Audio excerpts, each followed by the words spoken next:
morning. We're going to get started with invocation from Councilman Larry McAtee and a Pledge of Allegiance by Councilman Todd Stone. Father, we thank you for this opportunity to come together as your servants. Give us wisdom as we plan for this next year. May the programs and may the decisions that we make be pleasing in your sight, and may they be beneficial to all our citizens. We thank you now for the way you've provided safety for us. Be with our neighbors who are hurting. Encourage them. We thank you for all the blessings of life. In Jesus' name, amen. Please face the flag. I pledge allegiance to the flag of the United States of America and to the republic for which it stands, one nation under God, indivisible, with liberty and justice for all.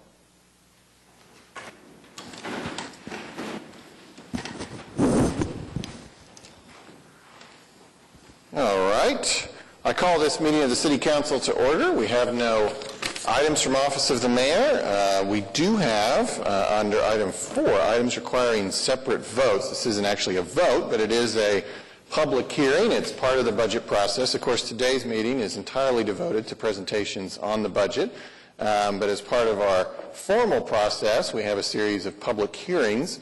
Of course, anybody can come here and talk about the budget in the next few weeks ahead under Citizens to be Heard or whenever the budget appears as an item on the agenda. But here is sort of a place where we make sure that everyone has for sure had an opportunity to talk about the annual budget for fiscal year 2020. So is there anyone who wishes to speak under the public hearing portion of this meeting? Seeing none, we'll move on to item 5, presentations and discussions of fiscal year 20 proposed budget. Looks like we have 4 departments presenting today, and I'll turn it over to you, Mr. City Manager. Thank you. Yes, so we've got 4 departments. We'll just introduce each one of them as they come up. And first up is Chris Browning with the Utilities Department, our Utilities Director, and we'll present the Utilities budget.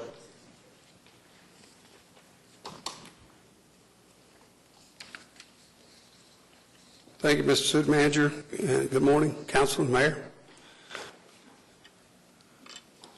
The Utilities Department budget starts on page C167 in the budget book, and the performance data can be found on page G141.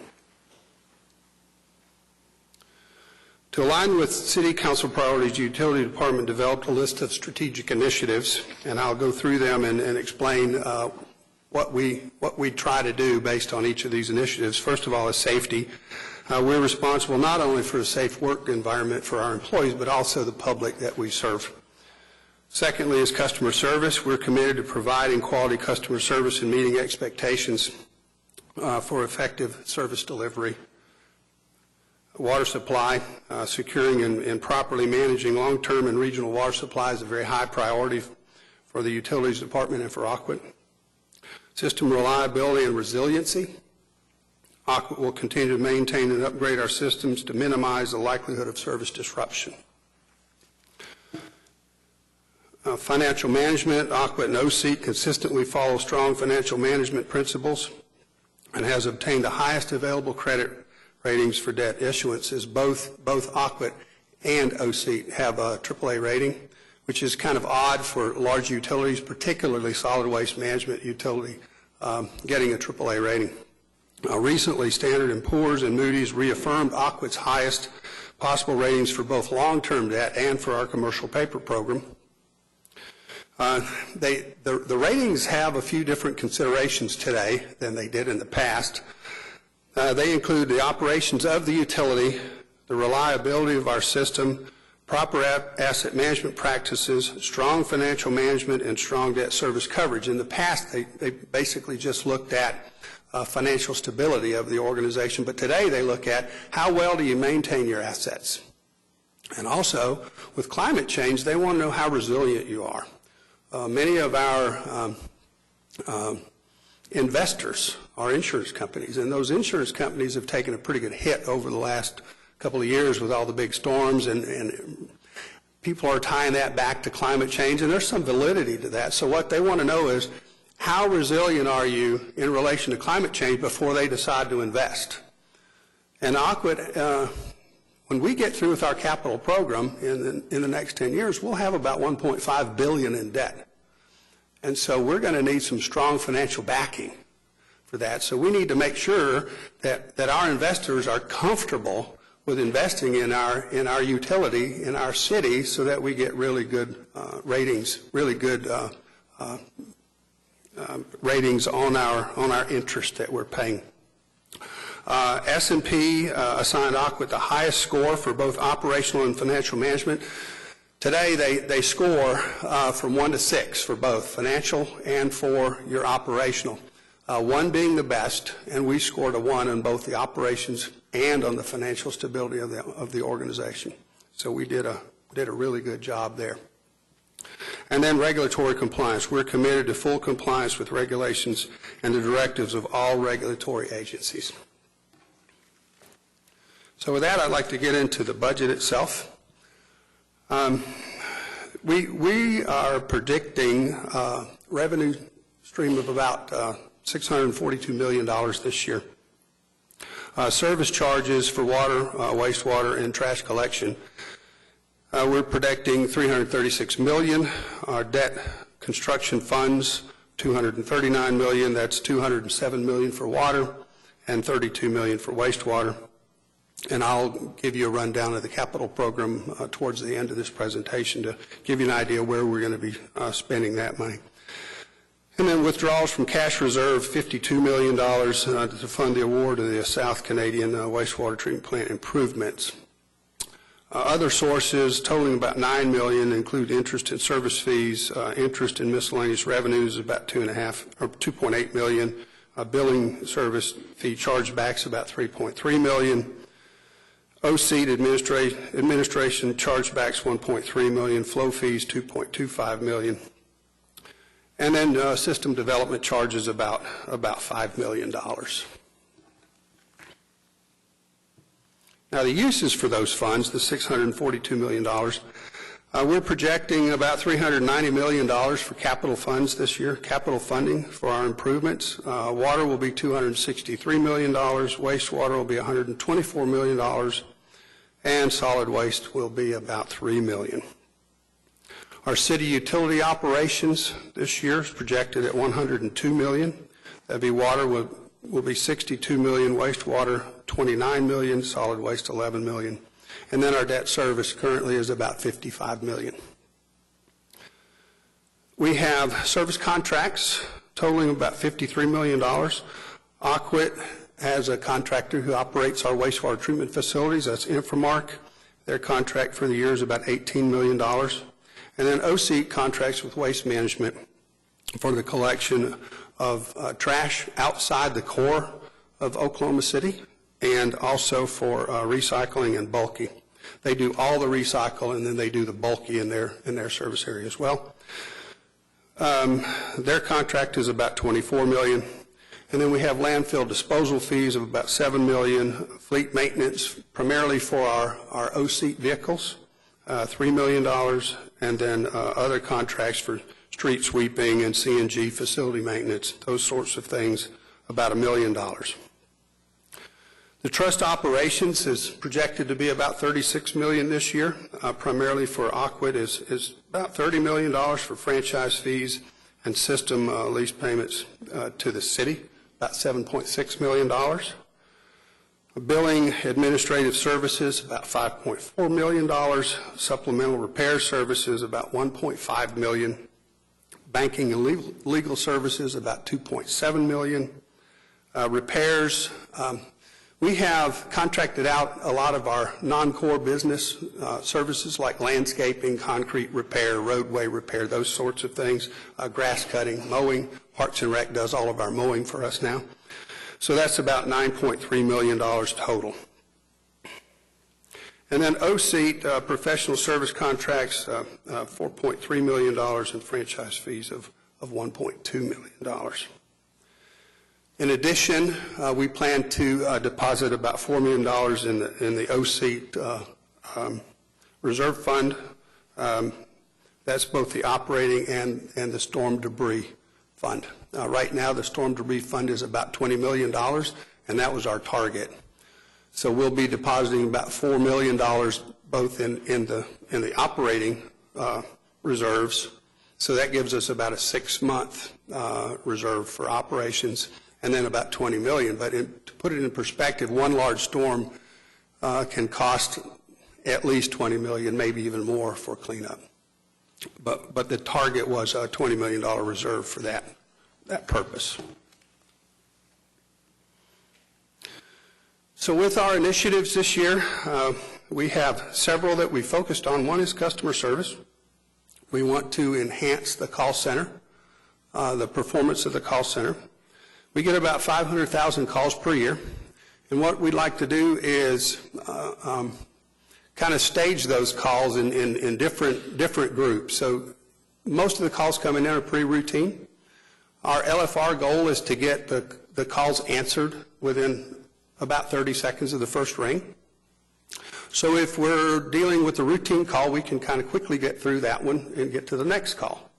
But if it's a more complicated call and it takes a little while, our customer service reps can get kind of hung up, and we can't answer those calls within 30 seconds of the first ring. So what we're going to try to do is ratchet them up to the next level, to a group that has a little bit more experience and more time available to work through those billing issues and those kinds of things. So we're going to kind of tier those calls when they come into the call center to help us with that 30 seconds of the first ring.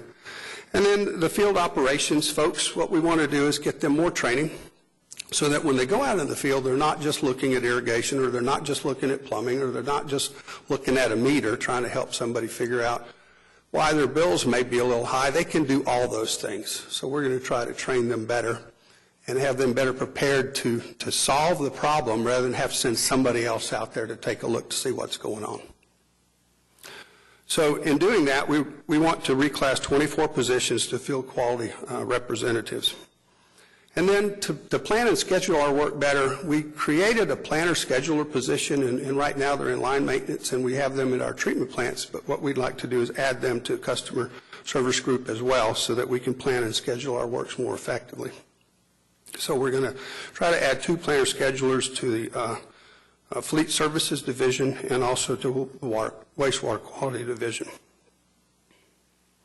So right now I talked about LFR goals, answering the calls within 30 seconds. Our target is 90% of the time. We're currently at 86%. That's primarily due to enhanced training for some new technology that we put in place this year to help us better answer those calls and better manage the workload. So we expect to hit our 90% target pretty quickly. So we did have some citizen survey results that were pretty good this year for customer service.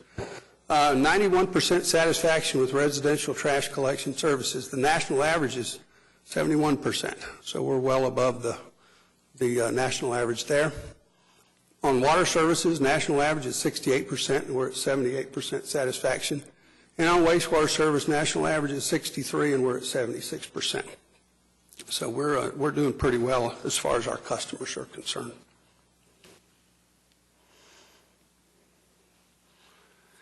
So with water supply, we have a lot of facilities down in southeast Oklahoma. We have McGee Creek, we have Atoka, we have pumping stations. We're going to expand that with our new Sardis permit. We'll have facilities on the Kiamichi River. So what I'd like to do is create a superintendent position for southeast Oklahoma to better manage that entire area. Logistically, it's a little difficult to manage properly from 100 miles away, so what we'd like to do is enhance the supervision down there. Right now, we have a superintendent at McGee Creek only. So we'd like to expand the superintendent's role for southeast Oklahoma to help us manage all of our facilities down there today and into the future.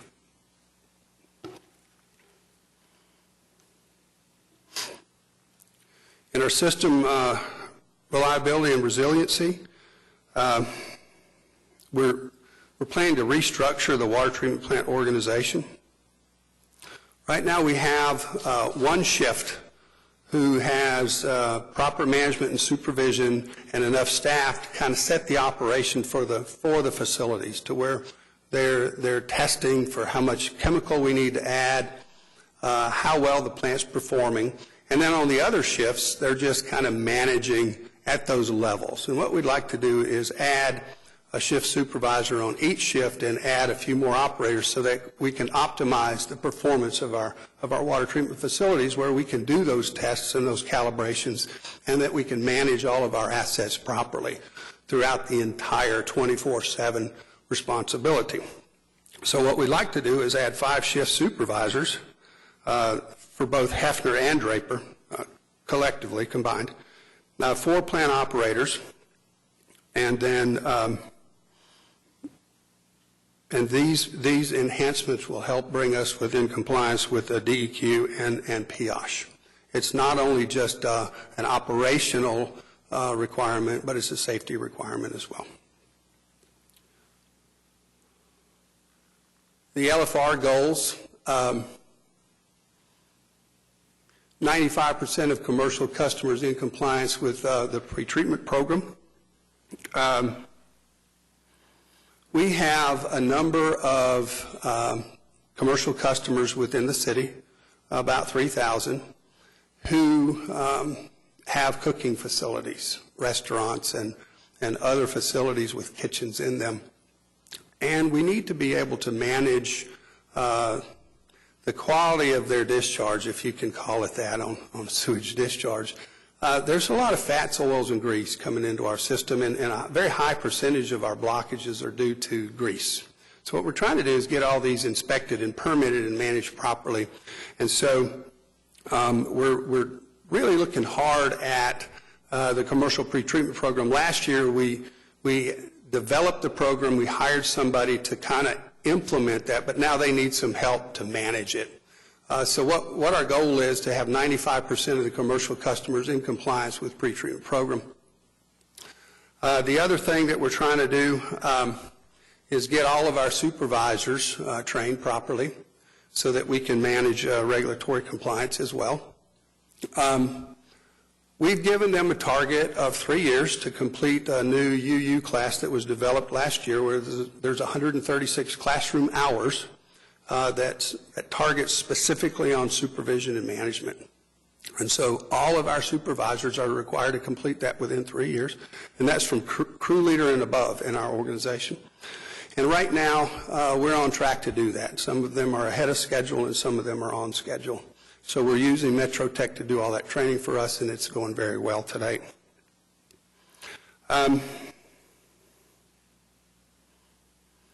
In the meter group, we have people performing maintenance on the meters. And to comply with ODEQ, anyone who operates, maintains, or repairs anything in a water system must be certified. And right now, the way we're structured, those people who worked on meters were not certified. So what we want to do is reclassify 28 positions. Those positions work on the meters. They may pull out a meter and replace that meter, or they may fix a leak on that meter or something like that. So it's a direct impact on public health. So we want to get all those employees certified as well. So we want to reclassify them as a distribution and collection operator rather than a meter service tech. So we're asking them all to go and get their respective certifications. So overall, in summary, the budget this year, if approved, would include 793 employees. That's an addition of 6 positions. I mentioned quite a few position changes, but we have a number of positions that are generally vacant, and so we're going to delete those and absorb most of our increases through those positions and salary savings from those positions. So we're adding a total of 6. A total of 94 positions were actually impacted, which included 66 classification improvements. The budget change is primarily due to that 2.4%, primarily due to salary adjustments, merit increases, insurance, and retirement that we normally would have through any budget year. $629,000 for position modifications and reclass improvements, And then there's a $880,000 reduction related to salary reserves and chargebacks to the city. So the total total change this year would be $2.5 million, which is about 2.4% of our city budget. So next I'd like to talk about the capital improvements projected for the year. Those improvements will total roughly $390 million. We have just bid the Atoka Pipeline river crossing section. We've been designing that thing and talking about it for quite some time, but we're going to actually start building it now. So we got our bids last week, and we're in the process of evaluating those bids, and we'll come before you all in the trust to award that contract shortly. We intend to bid at least one more segment this year. We're having a little trouble with permitting. We thought we were going to bid the segment just north of Lake Atoka. Unfortunately, there's a prehistoric Indian village right there that we're having to work through. So we're having to change that to the next segment up, and we're working through another issue with our beetle friends and a few other endangered species, but we expect to get those cleared up pretty quickly and get those permits issued. That project, the estimation for that project this year is $159 million. The total project is going to be about $500 million in construction and about $200 million for the pipeline, so a total of about $700 million. And then we want to upgrade our South Canadian wastewater treatment plant. Right now it's rated for 6 million gallons a day. We need to increase the capacity to 9 million gallons per day. And we also need to enhance the treatment once we increase that plant capacity. So the project cost there is expected to be about $80 million. And then every year we replace failing water and sewer lines. So we have $16 million set aside to do that this year. We have an asset management program where last year we awarded a contract to inspect all of our sewer throughout the entire city, about 3,000 miles of pipe, to help us better schedule our capital program for the enhancements in the repair and the replacement of our collection system, our wastewater collection system. So that contract this year is about $8 million.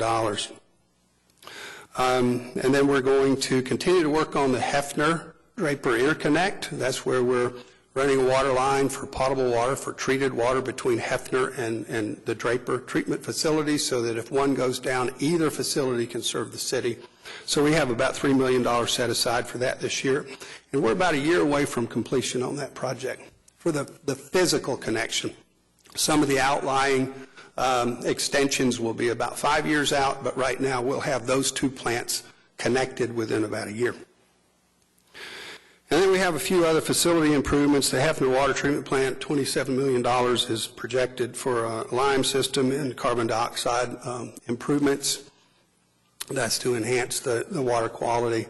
From Hefner, we get the water down the North Canadian, and we don't have a lot of control over the quality of that water, so we have to add lime and we have to add carbon dioxide to help us with settling and help us with taste and odor. And so we're going to replace those two systems. They have exceeded their useful life. And then at Draper, we're going to improve the chemical the chemical systems. We need to automate some large valves. And then there's some building upgrades that we need to initiate down there, and that's about $9 million. So with that, I'd be happy to answer any questions.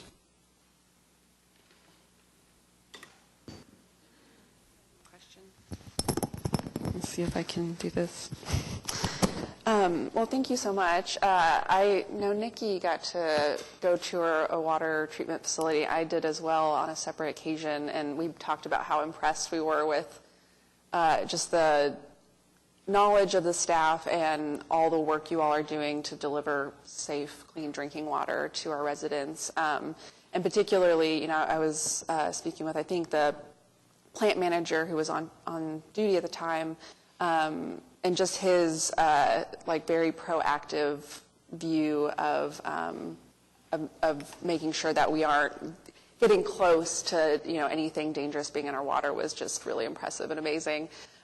Speaking to climate change, as you did earlier, I'm curious if foreseeing or forecasting, in 10, 20 years, what you think that we as a city should be doing as it relates to water resiliency and to make sure that we do have, a sustainable water system going forward. If there's anything that we as residents can be doing, we as the city itself, as an organization, to just ameliorate and adapt to climate change going forward? Well, there's two things we're doing. Number one, we make sure that we have adequate water supply for the whole region. So we're a regional water provider. We provide to 19 other cities and rural water districts within the region. So we have enough water at our current usage rate and the projected population to last us through 2060. But we are working very hard every day to reduce that water consumption per capita. We have actually an award-winning water conservation program. The governor gave us an award last year for our program. And so we're very deliberate about asking our people to use less water. We have a group set up that does nothing but that. They go to people's home and they'll do an irrigation audit, they'll do a plumbing audit, they'll do those kinds of things. All of the member cities, or all of the cities who we provide water wholesale, have adopted our conservation program. So we're very assertive in that regard. And we're also starting to look at future supply. Where's our next water supply going to come from? But right now we're good through 2060. And hopefully beyond that. The other thing, we treat the wastewater to a very high level, and then we put it back in the river and it flows to Texas.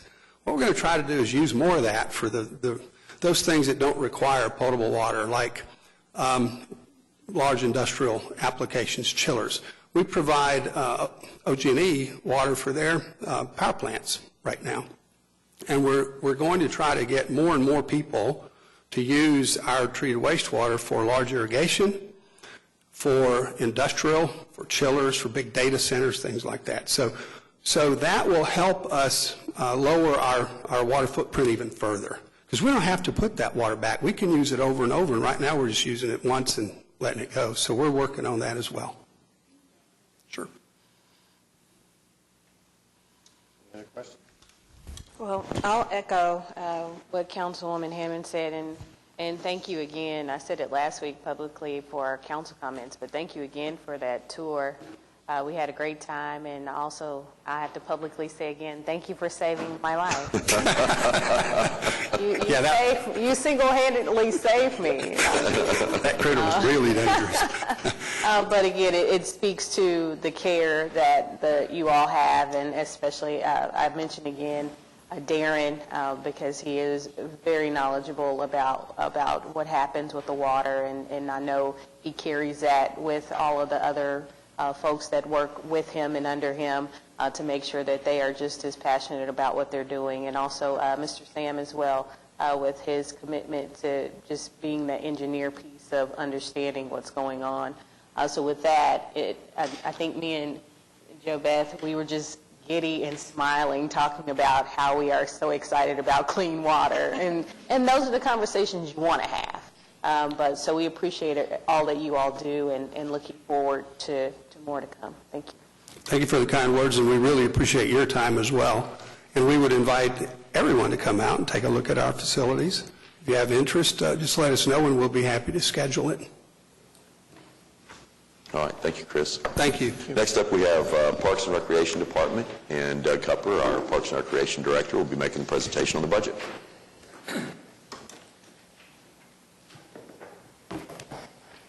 Thank you. While Stacy gets us set up, I want to thank the city manager for putting me behind the water utilities. Going from $1.7 billion down to $32 million, got to bring your thoughts a little closer to home as we go through this. We're handing out hats for you. This has got our new icon on it that we are going to start marketing pretty heavily this year. We've got a campaign getting ready to kick off called Love Your Parks, and you'll see more and more about that as we go forward. Our budget is found on page C109 in your budget book. This year, the city went, need to go forward, there you go. The Parks Department decided that we needed to modernize our mission statement and our vision statement. The mission of the Oklahoma City Parks is to provide cultural, social, and recreational experiences to our community so that they can have the opportunity to cultivate wellness and enjoy a healthy lifestyle. And the vision for that is OKC Parks inspires our community to explore, learn, grow, and play. The core principles for the National Parks and Recreation Association is health and wellness, conservation, and social equity. And we hold these three facts true to our hearts here in Oklahoma City. 5 years ago today, I stood before you and announced that the City of Oklahoma City Parks and Recreation Department, well, I stood before Mr. McAtee, Mr. Greiner, and Mr. Greenwell 5 years ago today, expressing that the City of Oklahoma City Parks and Recreation Department is the largest healthcare provider in Oklahoma City. And we have done nothing but strive to increase that opportunity to our citizens, and we will talk about some of those here in a little bit. Conservation is true to our heart. We want to make sure that we are protecting the natural resources that we have. We all were talking about global warming or the climate change, whatever you want to put that as, when we were talking with the Water Utilities Director. We have a big play in that too. We want to make sure that we're establishing quality stormwater management practices when we're designing parks, creating rain gardens, things along those lines, preserving and protecting, and we took one step to that. We preserved and protected another mile-long section of Bluff Creek with the acquisition of Lone Oak Park on the north side of town, let alone preserving and protecting what could be a 200-year-old bur oak on the north side of town. And then social equity. It's all about that for, public parks and recreation were created in the 50s. Just for that purpose, social equity. It wasn't coined back then, but we were the point of contact for those folks that couldn't afford a country club or being able to go to the Catskills or the UP of Michigan. We were the staycation places even in the 50s, and social equity is a main thrust of Parks and Recreation. OKC Parks has 4 levels or 4 business centers. We have recreation, which is led by our Chris Hamilton, the division manager. Been with the department almost 30 years, grew up in the recreation division and leads that enterprise. Grounds management is headed up by Todd Reese. He is a licensed landscape architect. He has been a consultant. He has been a Parks and Rec director across the nation as well. And I think our parks are starting to meet the expectations of our citizens because of the fine management we get from Todd Reese. Natural Resources is headed up by Scott Copeland, another landscape architect. He brings a real camaraderie to his organization. He's the smallest center, but he has one of the largest impacts because his people take care of the Bricktown Canal, and all of the color beds that you see around town are taken care of by Scott Copeland's folks. And then our administration section. And to say nothing of the fact that we have 6 trusts and or committees or commissions that we manage or help to provide secretarial services to. And of course, the biggest of those is the Oklahoma City River Redevelopment Authority, which has trust specialist David Birch leading that opportunity, and then our Golf Commission. Our trust specialist there is Jeff Mosier, and he's been in it a little more than 2 years, and I think he's brought some dynamics to the cost centers there at the golf courses, and with his help, he's been able to bring new enlightenment to our golf commissioners. The first one that I'd like to expound upon is the Recreation Division. Obviously, some of the biggest things that we have going on, and that is the aquatics, the athletics, and general recreation. Our aquatic program, even though we went from 50 swimming pools maybe 15 years ago down to 5 swimming pools across the city now, It's a robust program. We still have free swimming pools available to our citizens to go and enjoy when it gets hot down at Woodson and Northeast Rec Center. Our free pools. Our family aquatic centers we're state of the art. They're starting to show their age, but again, we have an aquatics group that works very hard with general services, Paul Bronson's people, to make those things dynamics and well received. Obviously, we want to make sure that we stay on the cutting edge of those performances. And even though the city of Moore opened up a family aquatic center, took some of our business from early wine, we're still holding our own at about 59,000 visitors at our family aquatic centers across the city. I think one of the big things that I want to point out is with the addition of the 2 new open MAPS senior health and wellness facilities, we are now approaching 20,000 seniors that we're helping to stay healthy and well at the 2 MAPS senior health and wellness that fall under our jurisdiction, let alone the 2 senior centers that we operated before the MAPS ones opened up. So we have 4 active senior centers, and obviously, as you know, we've got 2 more that are on the drawing pages, and we're looking forward to serving more seniors as we go forward. One of the big changes that we have, we're kind of like what you heard from the Water Trust. We're trying to find better ways to perform our business. One of the big changes in our budget is in recreation, and we are going to be deleting 8 community center directors so that we can add 12 more program coordinators to our centers. This gives us an opportunity to create more robust programs. We will have 12 people to get out into the community around our existing facilities to meet with the neighborhoods, to meet with the children, to meet with the seniors, meet with the housewives that live in those areas, to create programs specifically to meet their needs. So we're looking forward to having that opportunity going forward, having these 12 new program coordinators in our organization. And the other big thing is in Mr. Stone's ward, we acquired the 8-field softball complex.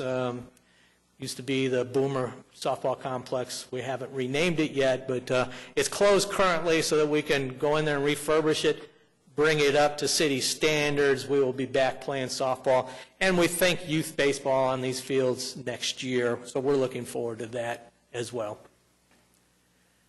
The grounds management division, our largest that we have, they're taking care of 6,000 acres of parklands, but they're also taking care of nearly 6,000 acres of water trust property through that organization. I think one of the big things that has come online this past year is we are providing tree clearance maintenance for the streetcar, the modern streetcar. We're making sure we're keeping the tree limbs out of those cross wires.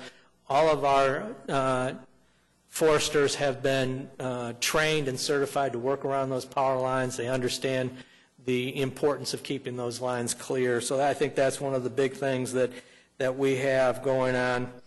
We feel very strongly about making sure that our environment is properly managed. Mr. Cooper mentioned to me some concerns that the citizens have about us spraying our parks. We have certified applicators that are on staff. We will look into the claims that we did it during the windy days. They are all trained to make sure that they do not spray when the winds get to a certain level. I think one of the things that we are really important from a grounds maintenance management perspective is the quality of the product that we're providing our neighborhoods. And I think one of the things that shows that is the satisfaction in our LFRs have gone up. We're like the water treatment plant, water utilities is maxing out the national average. We are as well in grounds maintenance. And again, one of the big things that we're adding this year is the sports complex. They will be managing or maintaining the sports complex going forward. I do want to point out, in the 5 years that I've been here, and I'm proudly wearing my 5-year pin because I've been here 5 years today, is the addition of sports facilities, quality sports facilities. Not only have we recently acquired the 240 sports complex, but we have renovated and improved 5 other sports fields in our holdings. 3 of them up at Stars and Stripes and 3 more down. That makes 6, mathematics. I need to go back to remedial math. We have improved 6 ball fields, diamonds, 3 up at Stars and Stripes, 3 at Wheeler, and we look to add some more with that. Obviously, we hung on to the Wendell Weisenhunt Sports Complex that gave us custody of 12 youth soccer fields. So we are providing more opportunities for our youth to participate in sports through our programming and not necessarily through other nonprofits or suburbia. The next line of business is our natural resources. Again, as I mentioned, we do the canal, the Brookdown Canal. We have the fisheries management. One of the only municipal fisheries that, in the country is here in Oklahoma City. We're providing nearly 750,000 fish into our close-to-home waters as well as our reservoirs annually through that program. We have taught thousands of people how to fish, not just kids, but adults as well. We have also the Will Rogers Garden has been completely refreshed. We work with the Community Foundation and Annis Boys Trust to reestablish the historic arboretum that was at Will Rogers. We've had trees in there almost 100 years. So we want to make sure that we keep up with that historic lineage of native trees at Will Rogers. And the usability, one of our measurements is how often or how many hours the exhibition center is available for rental, and we're on track to be up 14% this year over last year. So the citizens have discovered that jewel, and they're maximizing their use of that jewel, and as well as Martin Park Nature Center. One of the big changes for natural resources will be the addition of the Oklahoma Boulevard. We will be accepting that when it's finished and completed in the planting this year. Some of the key factors that those medians, that adds another 20 acres to our holdings in the city. It adds 23,000 square feet of high-end performing beds, if you will, flowering shrubs and flowering plants. And we will be adding a few new people to the organization to take that on. The other is one of the increases in our budget that you will see, again, if you do the mathematics, we are increasing the management fee for the twin downtown parks, Mirrored Gardens and Scissortail. That accounts for about a $540,000 increase into the natural resources budget overall. Going on to administration. Again, we have quite a few partners out there that we work with, but within our organization, our planning staff, we have three landscape architects working in the planning organization. Right now, since January 1, we have 67 active geo bond projects going on that they're helping manage. They're going out there and doing site visits to make sure that the contractors are doing what they're supposed to be done, and they participate in public meetings to get it done. I want to point out that we have a famous person in that picture. It's Mrs. Stonecipher. The General Business and Administration Division, headed up by our own Mike Smith, his staff will produce about 4,800 permits to rent our facilities and do activities to the citizens of our organization. As I also mentioned, we staff 6 different commissions and trusts.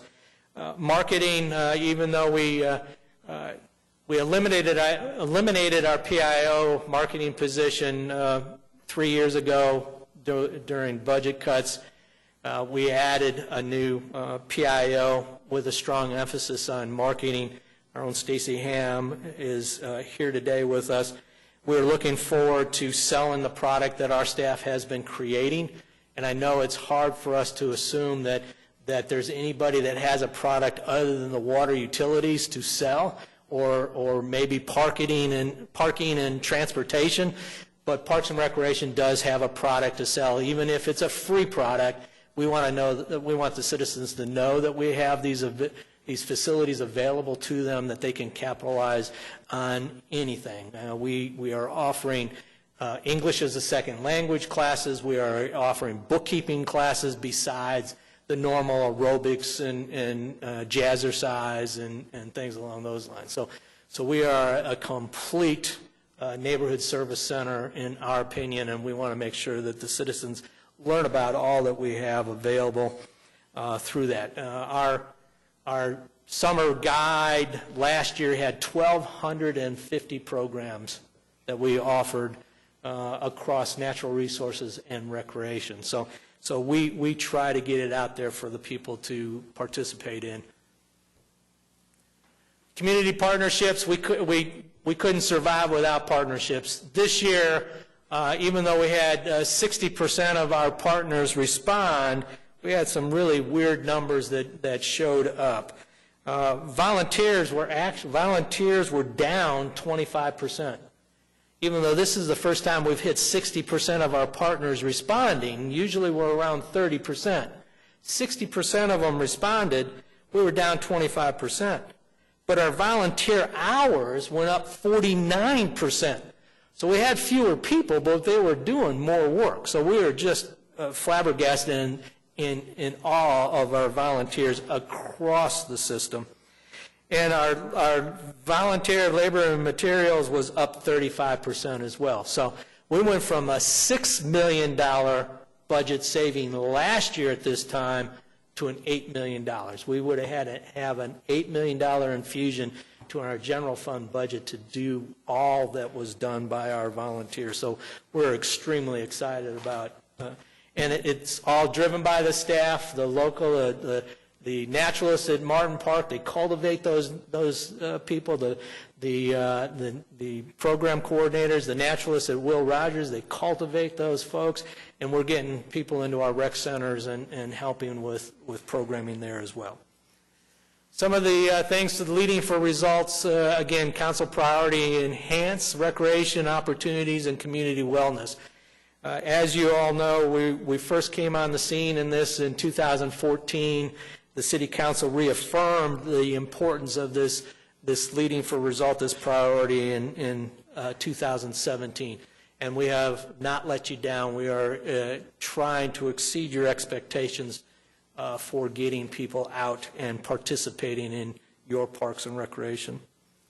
Some of the leisure trends that we are all faced with across the country, but it is pretty strong here in Oklahoma City, and that's the changing of the demographics. Every neighborhood every year changes its demographics. We have less children maybe in one neighborhood, then all of a sudden another neighborhood explodes with youth. So we have to be out there watching and making sure that if we don't have adequate playgrounds, or we have a park that was mostly passive because it used to be mostly older adults living there, we got to be ready to be able to spring forward and get a playground or something in there to bring the kids out to the parks. We need to make sure that we have connectivity. And of course, the strategic result is increase the satisfaction. We need to make sure that we get out there and visit with the neighborhoods and provide new parks or new assets in those parks. Some of the other numbers that we pay close attention in Parks and Recreation is the national trends. And we've all seen I guess the best inoculum is our grade card.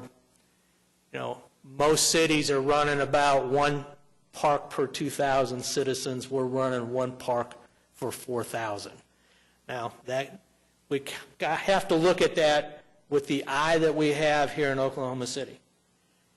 You can go any place inside the city limits and find hundreds of acres of open land that we don't necessarily need to own. People can get their groove on their own properties around the city. So I have this, trust me, for nearly 42 years I've had this conversation with the national organizations, whether it's Trust for Public Land or the National Parks and Recreation Association. You gotta understand that the marketplace is such for Chicago or Boston or New York City, where land is important. But when you get in between the Mississippi and the Rocky Mountains, we got a lot of wide open spaces. So it's something we still want to be related to. We want to understand the impact of that. The other one is the number of full-time employees. National average is running 8.3 full-time equivalents to 10,000. We're running about 4.4. So I think we're doing quite a good job with what we have. If you look at our survey results and see the how many people like the work that we're doing, how many are enjoying the fact that we are producing. This again, we get this out of our national trends. We get this in our own surveys that we do, our own studies. These are based on our peer cities, which is obviously the Metroplex just south of us down through to San Antonio, but other places like Kansas City, Missouri, Fort Lauderdale, Florida, Miami are our peer cities as it relates to body count. And I think we have a good showing as it relates to that.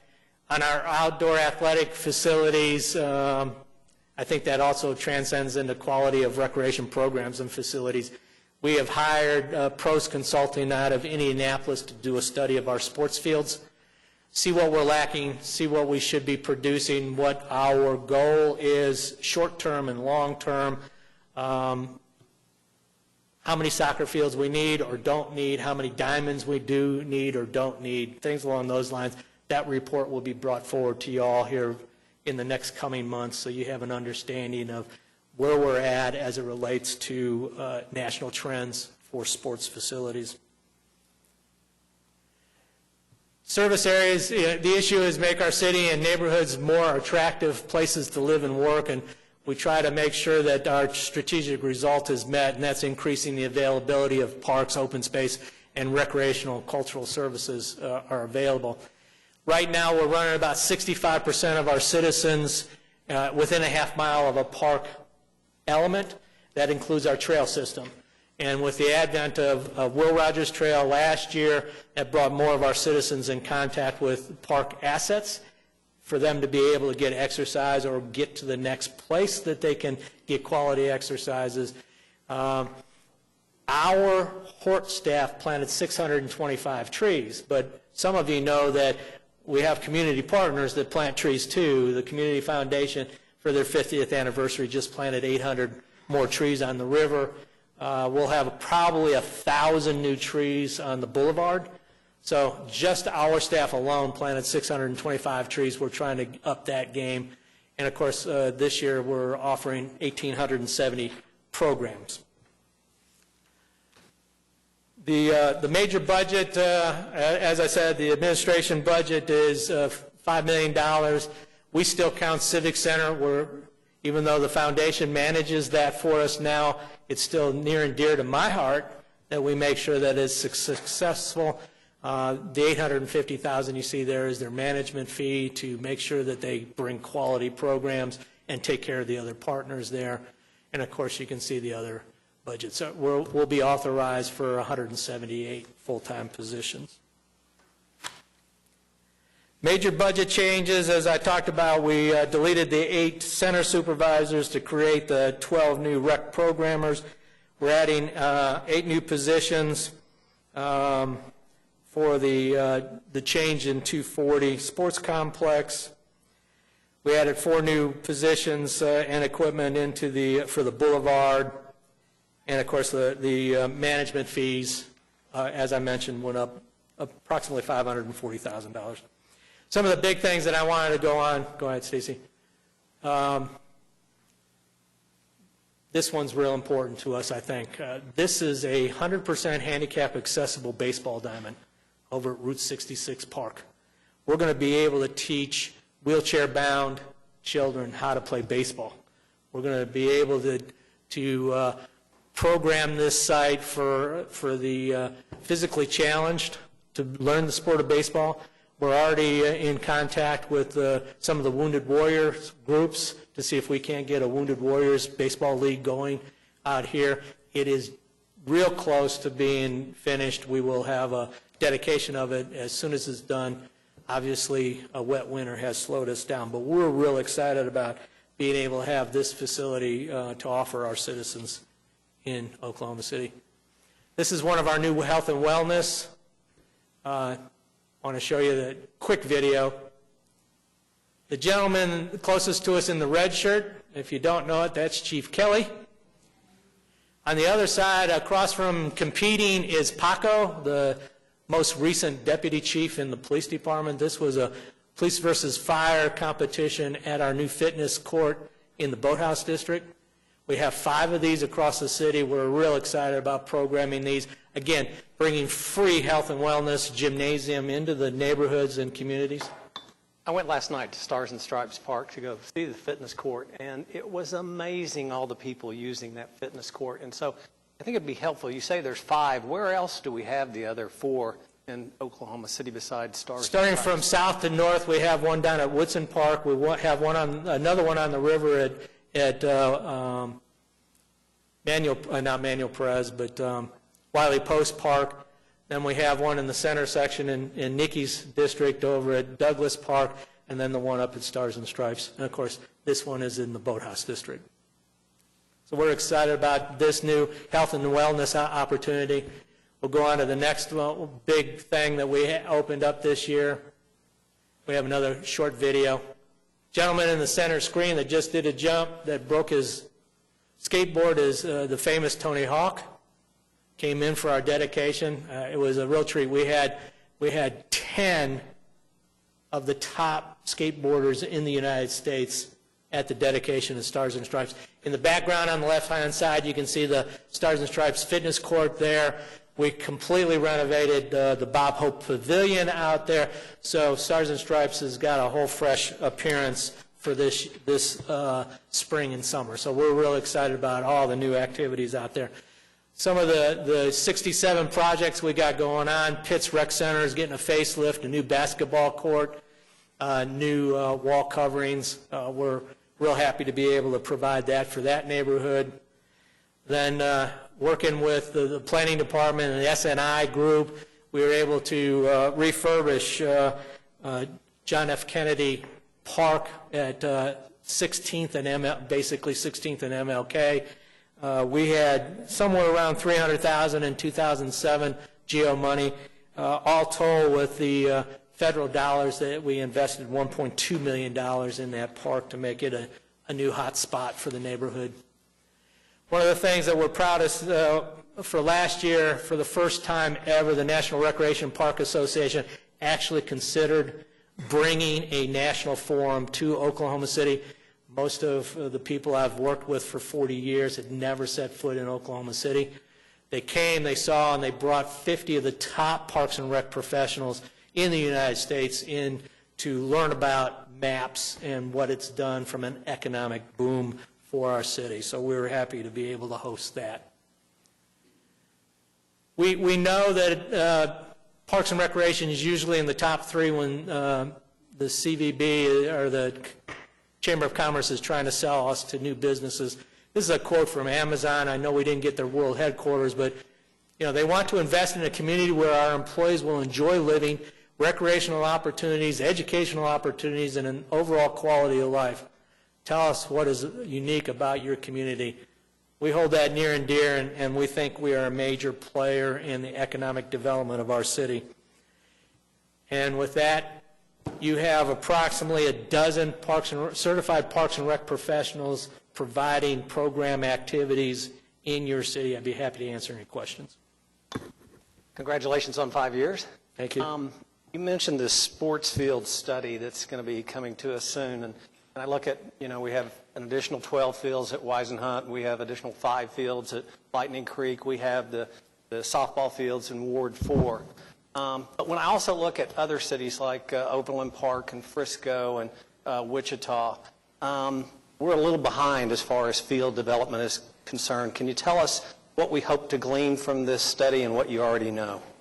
Well, I think what we hope to glean from it is what we're doing right, first and foremost, what we have in place, what sports we are lacking in, and the early findings. Of course, they had to add in the 240 Sports Complex since we acquired it while they were doing the study, but we were short on diamonds, quality diamonds for our players to learn baseball and softball.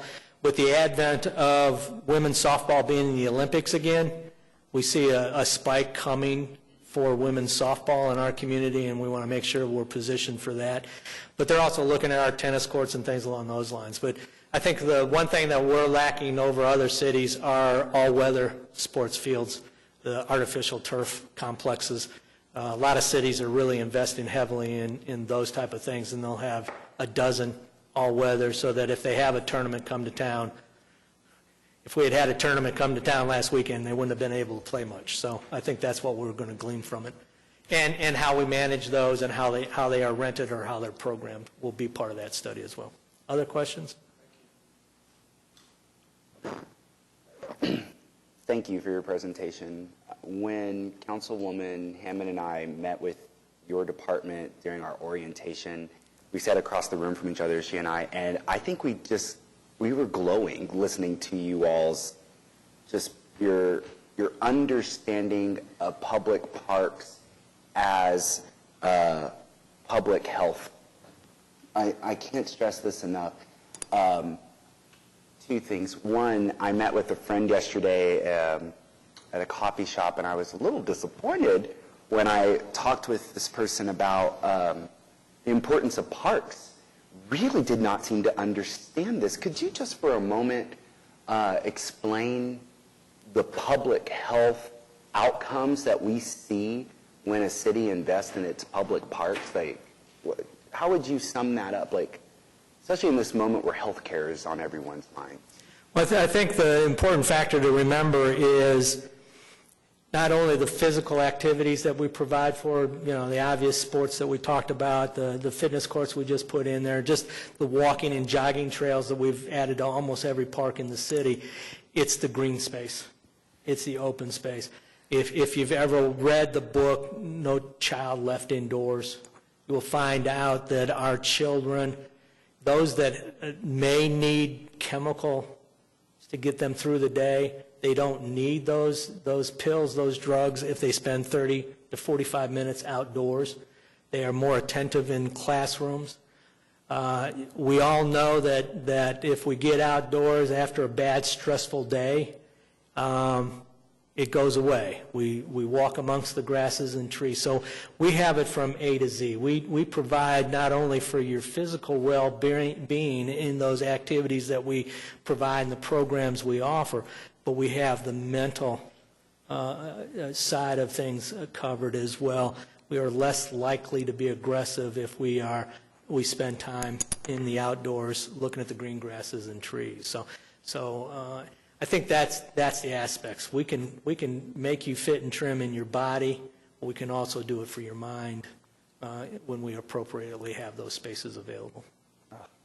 It's everything. It is everything that we need to have our attention focused on right now for these kids, is what you just described, and their families in the neighborhoods.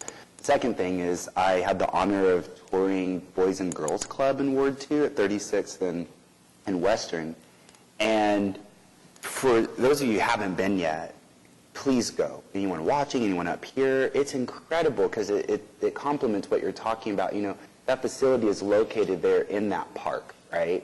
And so the kids can be outside. They've done community gardens, but everything of the last 4 years of me being at Jefferson Middle School just crystallized in that tour for me at Boys and Girls Club. Like, for those kids to have a place to play basketball, food after school, and for many of them, their parents are working 2-3 jobs, so there's no one home to make sure they're doing homework. There's no one home to make sure they're even eating dinner, and that's not because the parents are terrible. It's because the parents are working every last bit of themselves to even provide what they're doing. And that's the story I heard time and time and time again from those kids and their families. So to see Boys and Girls Club provide basketball courts, a place to eat, a library, a room for the kids to play video games. Like, they're playing Fortnite on PlayStation, a game I still haven't played, but those kids talk about Fortnite more than I talk about movies up here on council. It's a thing.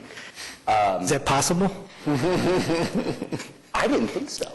No, but they'll play Fortnite, and then they go play basketball, and then they go out into the park, and then they garden. It's the holistic approach to the individual. And I want my time here on this council to be spent having conversations about getting our kids away from the screens, but not entirely, taking those screens into their parks. One of the things I saw from your quote that's been on my mind throughout the entire city council election, and now that I have the honor of serving up here, there's this, have you been to Cabbagetown in Atlanta, Georgia?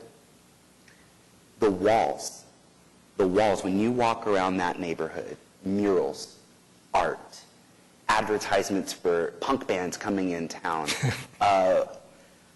We need that. We need that everywhere. What makes us unique from Dallas? I get so tired of people being like, oh, Oklahoma's North Dallas. Whatever, who cares?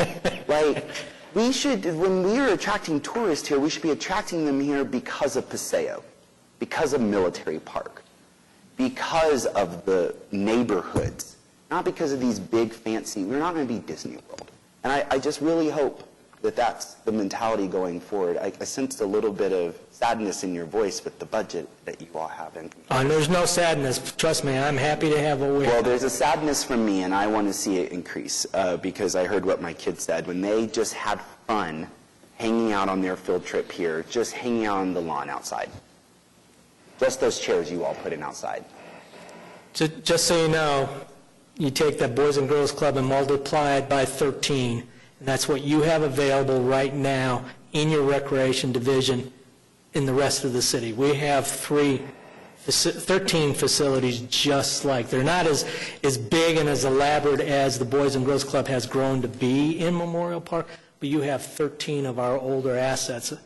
Most of them are in your ward and Ms. Nice's ward and Ms. Hammond's wards, but we have 13 of those functioning right now, and they do almost the exact same things. And we're happy that Boys and Girls Club is one of our partners. We're happy that PAL is one of our providers. PAL takes up another one of our locations, in fact, has 2 more.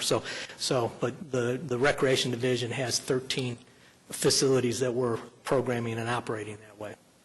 Oh, just real quick, I want to thank Parks, Veronica, Danielle, Melinda, for sitting with my Jefferson Middle School students during that field trip. The Parks Department asked the kids, what do you want in Taylor Park behind Jefferson Middle School for recreation like this? You all made their day.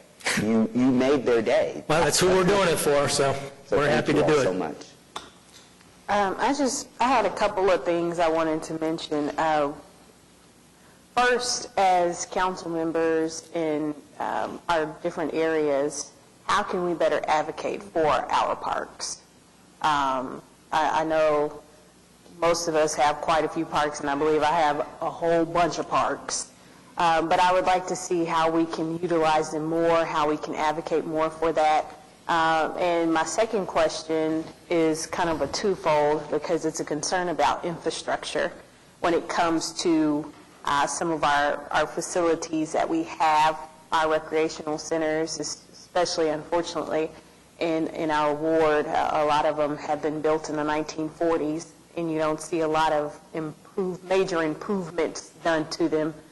We see a few things that are done, but we obviously need a lot more done when it comes to those. So I guess those are some of the questions, and who is responsible when it comes to some of those infrastructure improvements. And the two places that I mentioned for sure are Foster Center and obviously the Lincoln Center, because of the grave concerns that a lot of our residents are having when it comes to being just going in there, being a part of the programming and just being in the building itself. So those are a couple of my questions, and I may have another after your answers.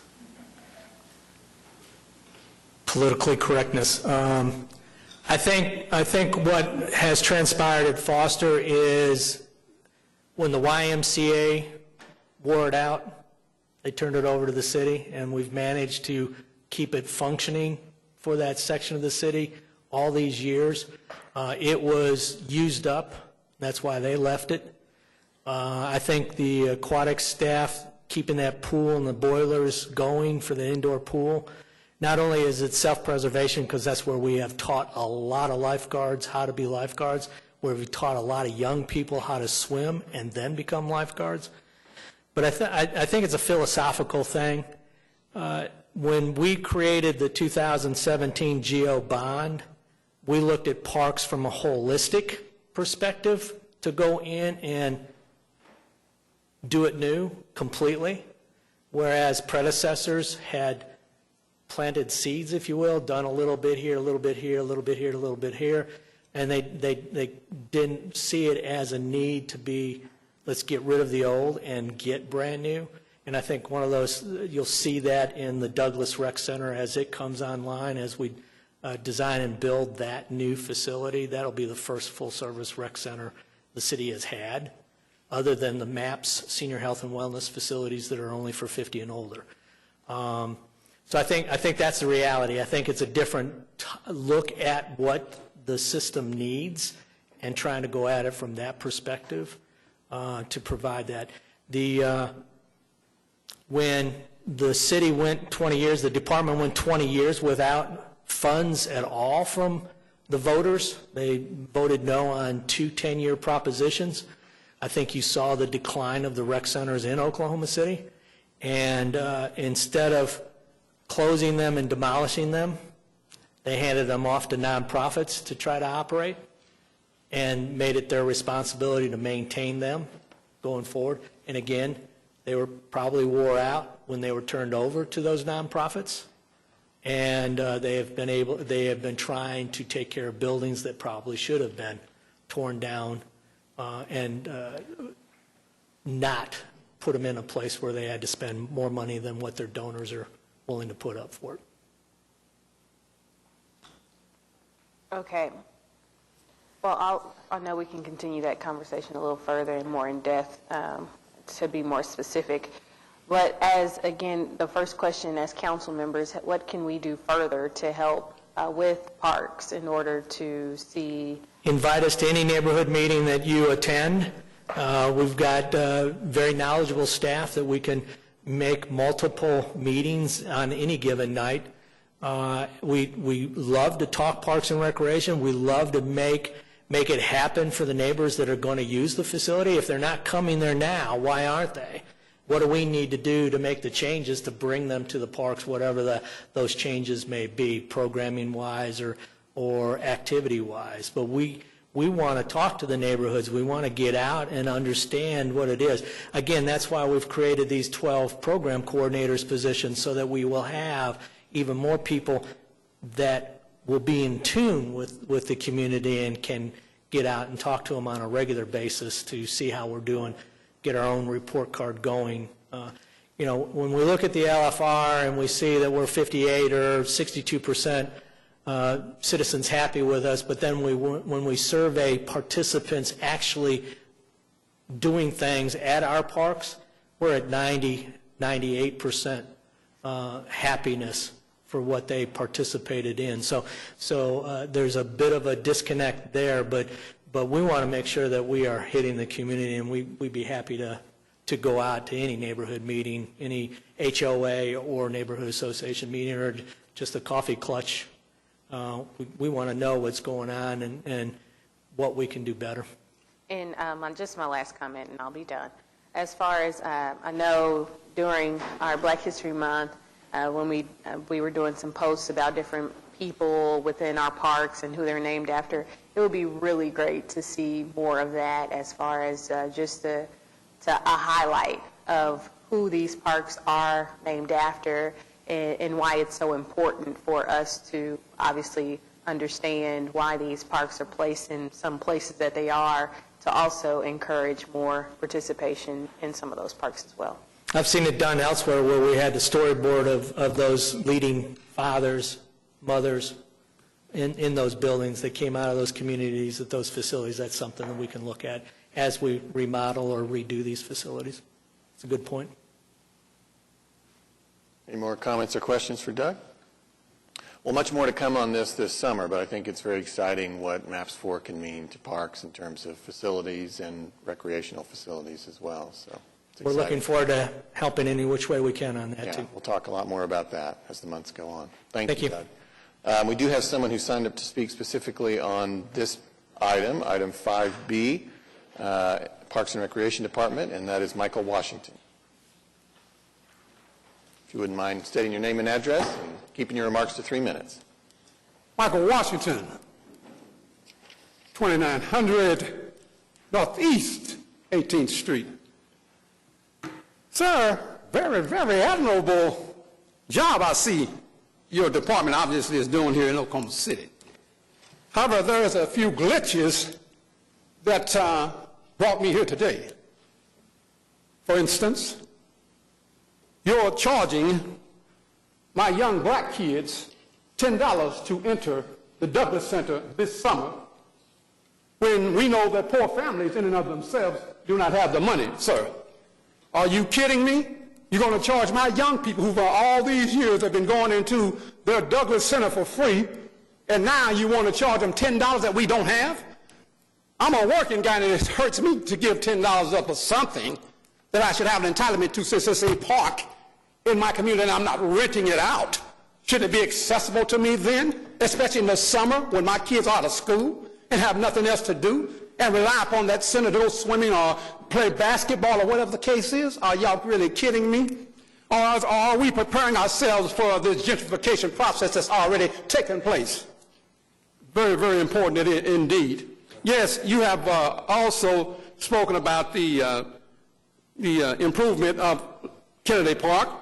Great deal, great, great, great. However, once again, when you're talking about closing down the Douglas Park in furtherance of this golf course thing that you have, now, it's such a dilapidated building, but we know it's going to be renovated for them people playing golf over there, don't we? Now, why would you want to move me out of a structure that has a historical significance, even though you build something new with a new name, Douglas Center? That's not the same thing. And again, we don't even know if the same name going to remain the same. Interesting, isn't it?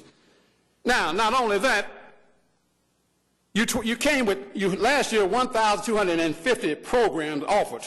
Interesting. Now you increased it to 1,870, right? Okay, that's good. Impressive. But once again, you're not doing anything good for the African-American community other than, like I just stated, the Kennedy Park. Now you're doing something to Pitts Park. Now, we talk about all these wellness centers and various things going up, which is admirable. I love that. 62 years old, I'm in pretty good shape myself. However, I have a problem with this, you disregarding, again, our east side here. This has been going on too long, and I'm not calling you, sir, a racist, because I don't believe it's the policies in the system in which you come in. So don't get me wrong, it's not you. I believe that this racist system here in Oklahoma needs to be greatly improved. And I believe myself, as an outsider, I can come in with this park and recreation. Why? Because, again, being a political activist and community activist for the Northeast side, nothing gets by Michael Washington. You want to know why? Because the people said, Mr. Washington, go down and talk this today. You know what Michael Washington does? This is what he does today. And I'm saying to y'all, we need to be treated fairly, equally, and accessible like every other ethnic group here in America. We need to be treated like blacks, human beings, not like blacks. Excuse me, I'm not black. I'm an African-American anyway. A lot of people say, when you say, oh, black guy, this black guy did that, that's a demeaning type of attitude. So don't cross me with that one. Now, in closing, I would like to meet with this gentleman and to see what we can do about rearranging this discriminatory, very harsh charge that is being placed upon my kids. Now, if we don't change it, in closing, sir, without biting my tongue, sir, we will be filing a lawsuit. Michael Walsh is famous for them. And we will also be having a news media there. And you're going to explain to more than just a few people. So again, we can probably prevent that by sitting down at the table and talking to Mike Washington. And again, thank y'all very much for allowing me this opportunity to speak before you. Thank you. Thank you. Mr. City Manager. Yes, so next up we have the Planning Department and our new Assistant City Manager, Aubrey McDermott, former Planning Director, is going to make the presentation for us on the budget. Good morning, Mayor and Council. Aubrey McDermott. I apologize. Our interim director, Jeff Butler, was really excited about getting this opportunity to do this and then was disappointed when he found out he'd be on vacation today. So I'm actually excited to get to do this myself because I won't be able to do this much longer. Anyway, thank you for the opportunity to do this. I wanted to say that I also shared Doug Cupper's budget envy of the Utilities Department, getting ready to present a $29 million budget to you for the Planning Department as well. You can find our budget on page C127 of the budget book. I'm trying to follow suit with Doug. He was very entertaining with his. I failed to put any pictures of council members' family or any videos of staff exercising or famous people, so I hope I can get through this. I'll have to step up the game next year. Anyway, I wanted to say I'm so proud of our city's budgeting process. I'm so proud of the fact that our city uses a system like Leading for Results, a strategic business planning process. In my tenure with the city, we didn't used to do it this way. And I don't think that it surprises anybody here to see a planner standing in front of you saying that I believe in the benefit of good planning, and that this system that we use includes understanding what our goals are for the council priorities, for our community, what the community wants and needs, ways that we can strategize, how to get there efficiently, and how we can implement our actions with accountability. So the mission of the Planning Department is kind of the root of the philosophy of the planning profession, in that we would like to guide the growth and development of our city over the long term. We want to have a vibrant city, we want to grow in a sustainable way, and we want to ensure that our current and future residents and businesses can thrive in Oklahoma City. The Planning Department has 47 positions. We work in 4 different divisions in the Planning Department. The Administration Division of the Planning Department also houses the Office of Arts and Cultural Affairs and the Office of Sustainability. And the current Planning Division works with development codes. It manages the special design districts in the city like Bricktown, historic preservation districts, downtown, urban design districts that include areas like the Asian District, Paseo, Uptown. And then the Plan Development and Implementation Division is the division that develops our long-range plans, like Plan OKC or Bike Walk OKC or the Downtown Development Framework. This division also manages the Neighborhood and Commercial District Revitalization Program. That's a recent change that we've made in the last couple of years. This has brought together planners that are working in the same work section, under the same work section, who work with programs that have a lot of strong overlap.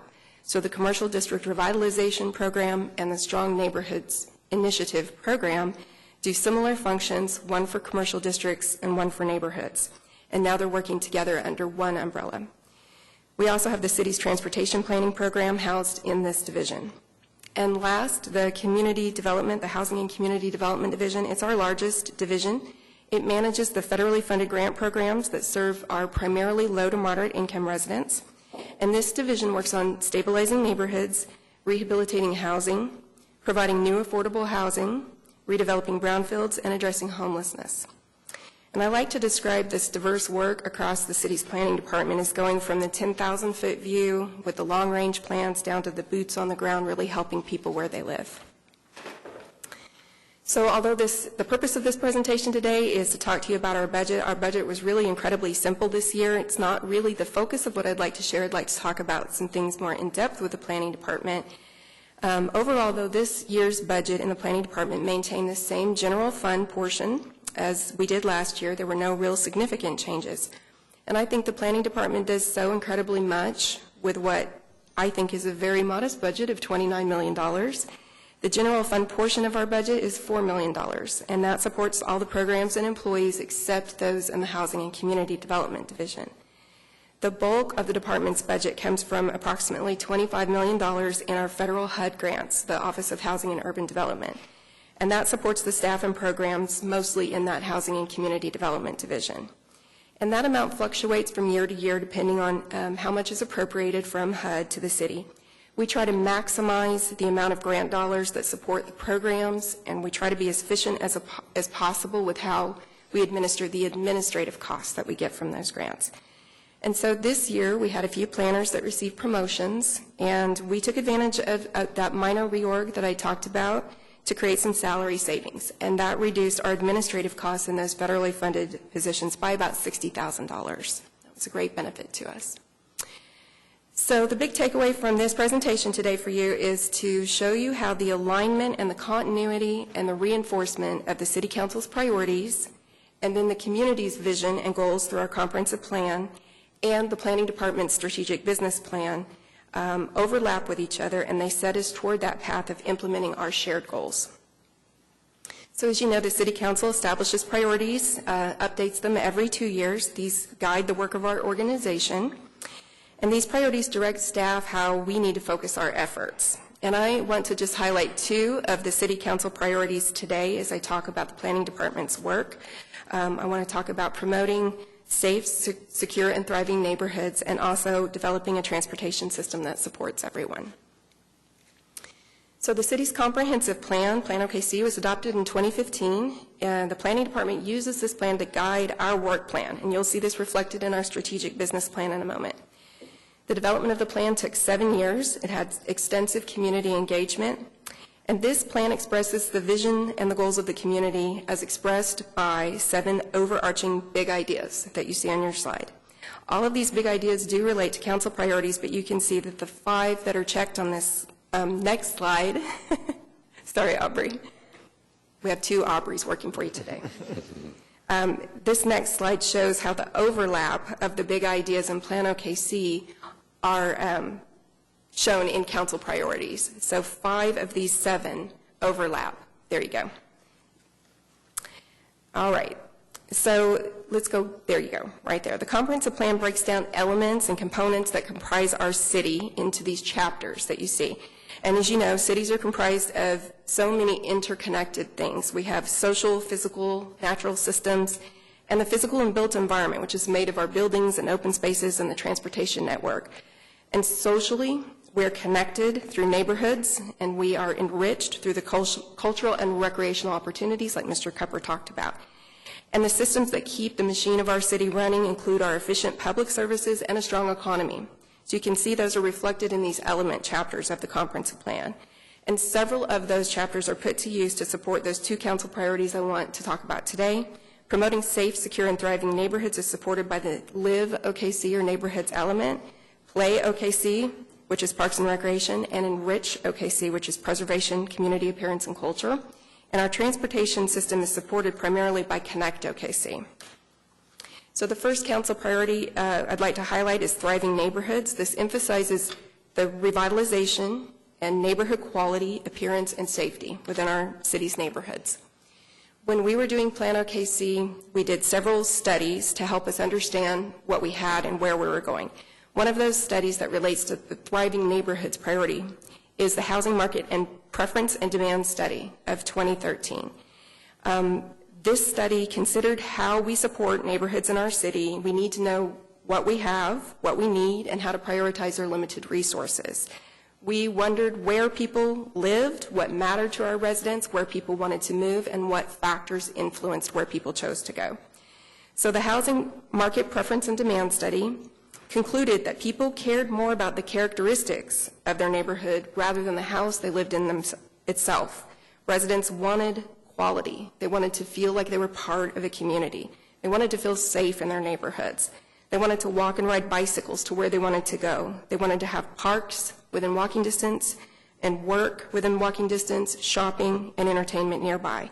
And above all, the number 1 rated priority for our citizens was safety.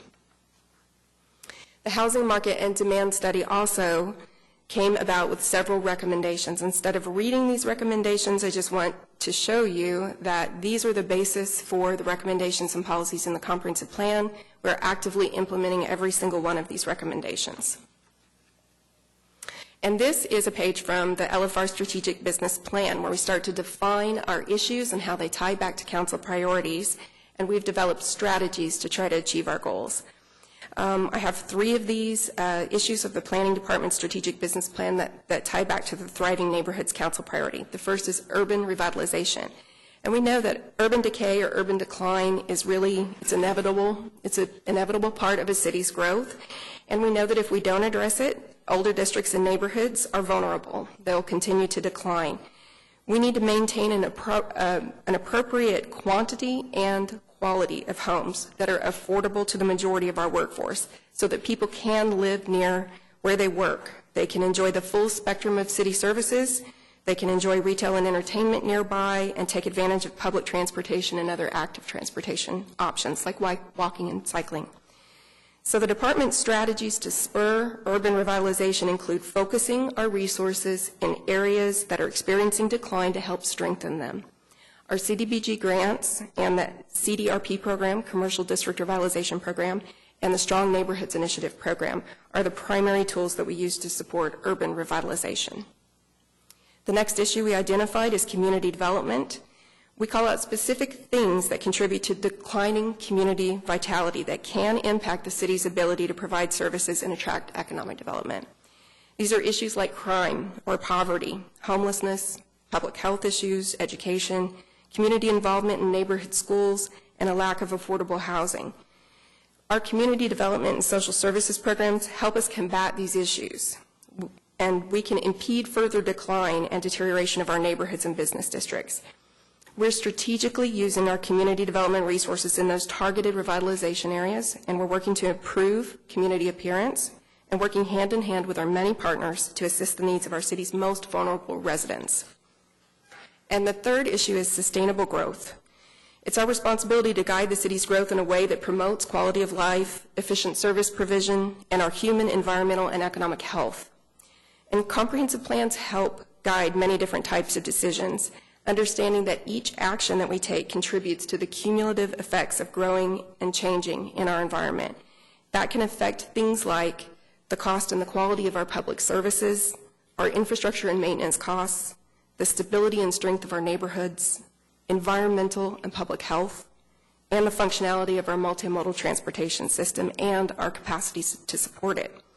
So the same strategies that we just talked about that we apply for urban revitalization and community development also support growing in a more sustainable way. And in addition, we really want to improve our transportation system so we can offer more options and modes of transportation to people. And last, we want to be able to improve the tools that regulate how development is done in our city, and we're in the beginning of a multi-year process to update our development codes.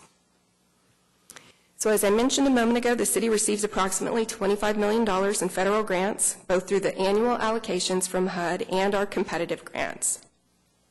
The Planning Department's Housing and Community Development Division offers these funds to multiple partner agencies and nonprofits each year, and they assist with various services from providing assistance for rehabilitation of existing homes to building new affordable homes to providing shelter and housing for people who are homeless. Okay, and a few of those programs that influence neighborhood revitalization support home ownership, infill development, and those programs are the Down Payment Assistance Program, the Home Affordable Housing Program, and the Strong Neighborhoods Initiative. And I wanted to talk a little bit about some of the accomplishments that we had last year. Last year, the Community Action Agency and Neighborhood Housing Services, which are the city's down payment assistance professional service providers, assisted 47 low to moderate income families with down payment assistance to purchase new homes. The DPA program leveraged about $6 for each dollar of program funding within that time. Also, our CHODOs, which are the community housing development organizations, built and sold 9 houses, and 2 others were completed and sold by our partner, the Urban Renewal Authority, in one of our Strong Neighborhoods Initiative neighborhoods, Culbertson's East Highland. The Strong Neighborhoods Initiative program, it's a limited capacity neighborhood revitalization program that provides funding and assistance to certain selected neighborhoods, provides that assistance over a period of several years until we can see once declining neighborhoods start tipping toward long-term sustainability. The program began in 2013, and we've worked in 5 different neighborhoods, providing rigorous community engagement, holistic planning strategies, and thoughtful public and private investments. We're currently working in Capitol View, Capitol Hill, Culbertson's East Highland, and some of our original SNI neighborhoods included Classen 10 Penn and Classen's North Highland Park. Each neighborhood identifies their own priorities and needs, and you can see here the range of improvements that have been funded to build and rehabilitate homes, provide infrastructure and amenities to those neighborhoods, and even provide after-school programs to our residents. Housing assistance doesn't just provide housing quality in neighborhoods, it also has a spin-off effect in that it affects community appearance and the overall quality of life for our residents. Our housing rehabilitation program provides financial assistance to the qualifying low to moderate income homeowners in the inner core of Oklahoma City in an area defined as the Neighborhood Revitalization Strategy area.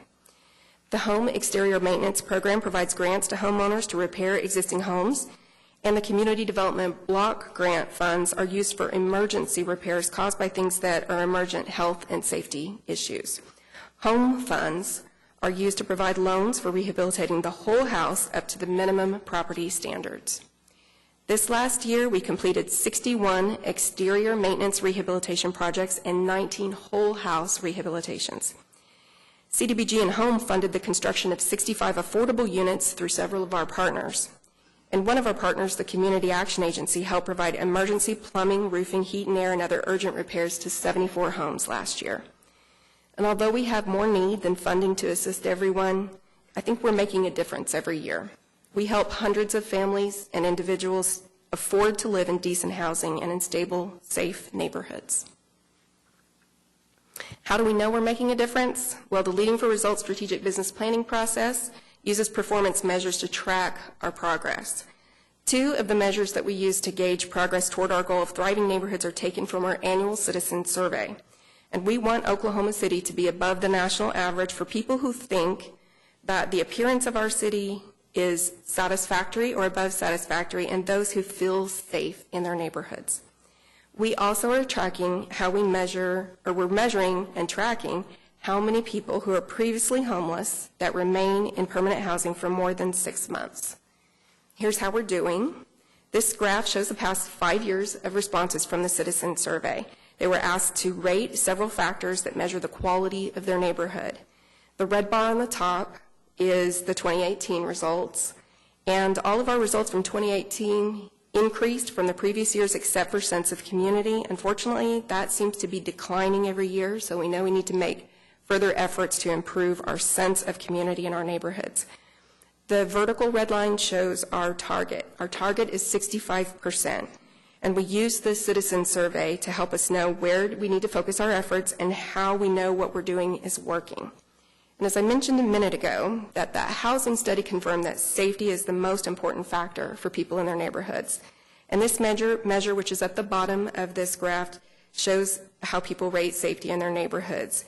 We've consistently met and exceeded our target of 65%. We take this very seriously. We know how important it is, and we're going to be striving to do a better and better job every year. And then we measure the strength of our community and neighborhoods by monitoring progress in addressing homelessness. Each year, hundreds of volunteers conduct a snapshot count and survey people who are homeless. It's called a point-in-time count. It includes people that are staying in 3 different locations throughout Oklahoma City in that one early morning in February. Those are people who are staying in overnight shelters like City Rescue Mission and the Salvation Army, people who are staying in those transitional housing programs like rehabs or sober living programs, and then also those who are unsheltered, people who are sleeping outside or on the street, in campsites, in vacant housing, or in their cars. We estimate that the number of actual homeless in Oklahoma City is typically 4 to 5 times the number of this one-night census. So you can see the number in 2018 was about 1,183 people. Multiply that by 4 to 5 times to get an actual number. The top graph is the point-in-time count for the past 8 years, and the bottom graph is how many people of that total were unsheltered in that category living on the streets. And as you can see, that count fluctuates in both graphs. It's dependent on many factors for the point-in-time count. But one finding of note is although the total homeless count in 2018 was the lowest since 2010, the number of people who are unsheltered or living on the streets was the highest since 2008. And we're currently working on helping this group by increasing the number of low-barrier shelter beds. The local nonprofit City Care is on track to open an all-population, low-barrier shelter with approximately 200 beds. We hope that will really impact next year's count of the street homeless. We're also focusing on homeless youth through new youth assistance programs being offered by HUD. In 2019, a local provider organization, CSU Youth, opened youth shelters and drop-in centers. Pivot, which was formerly Youth Services of Oklahoma County, has also begun the construction of a tiny home development for youth. It will eventually number 85 units. So hopefully we'll be assisting with that population as well. And ultimately, we want to find And we want people to find and remain in permanent housing. And we measure the number of people being housed through the Continuum of Care program. In 2013, we began using the Housing First approach in all of our permanent housing programs. This means moving people directly from the street or shelters into housing without preconditions such as sobriety. Case managers work with these clients to try to address the causes that led to homelessness in the first place. And this approach has been shown to have higher success rates in keeping people housed, as well as being more cost effective. The Continuum of Care permanent housing programs regularly maintain an 80 to 95% retention rate.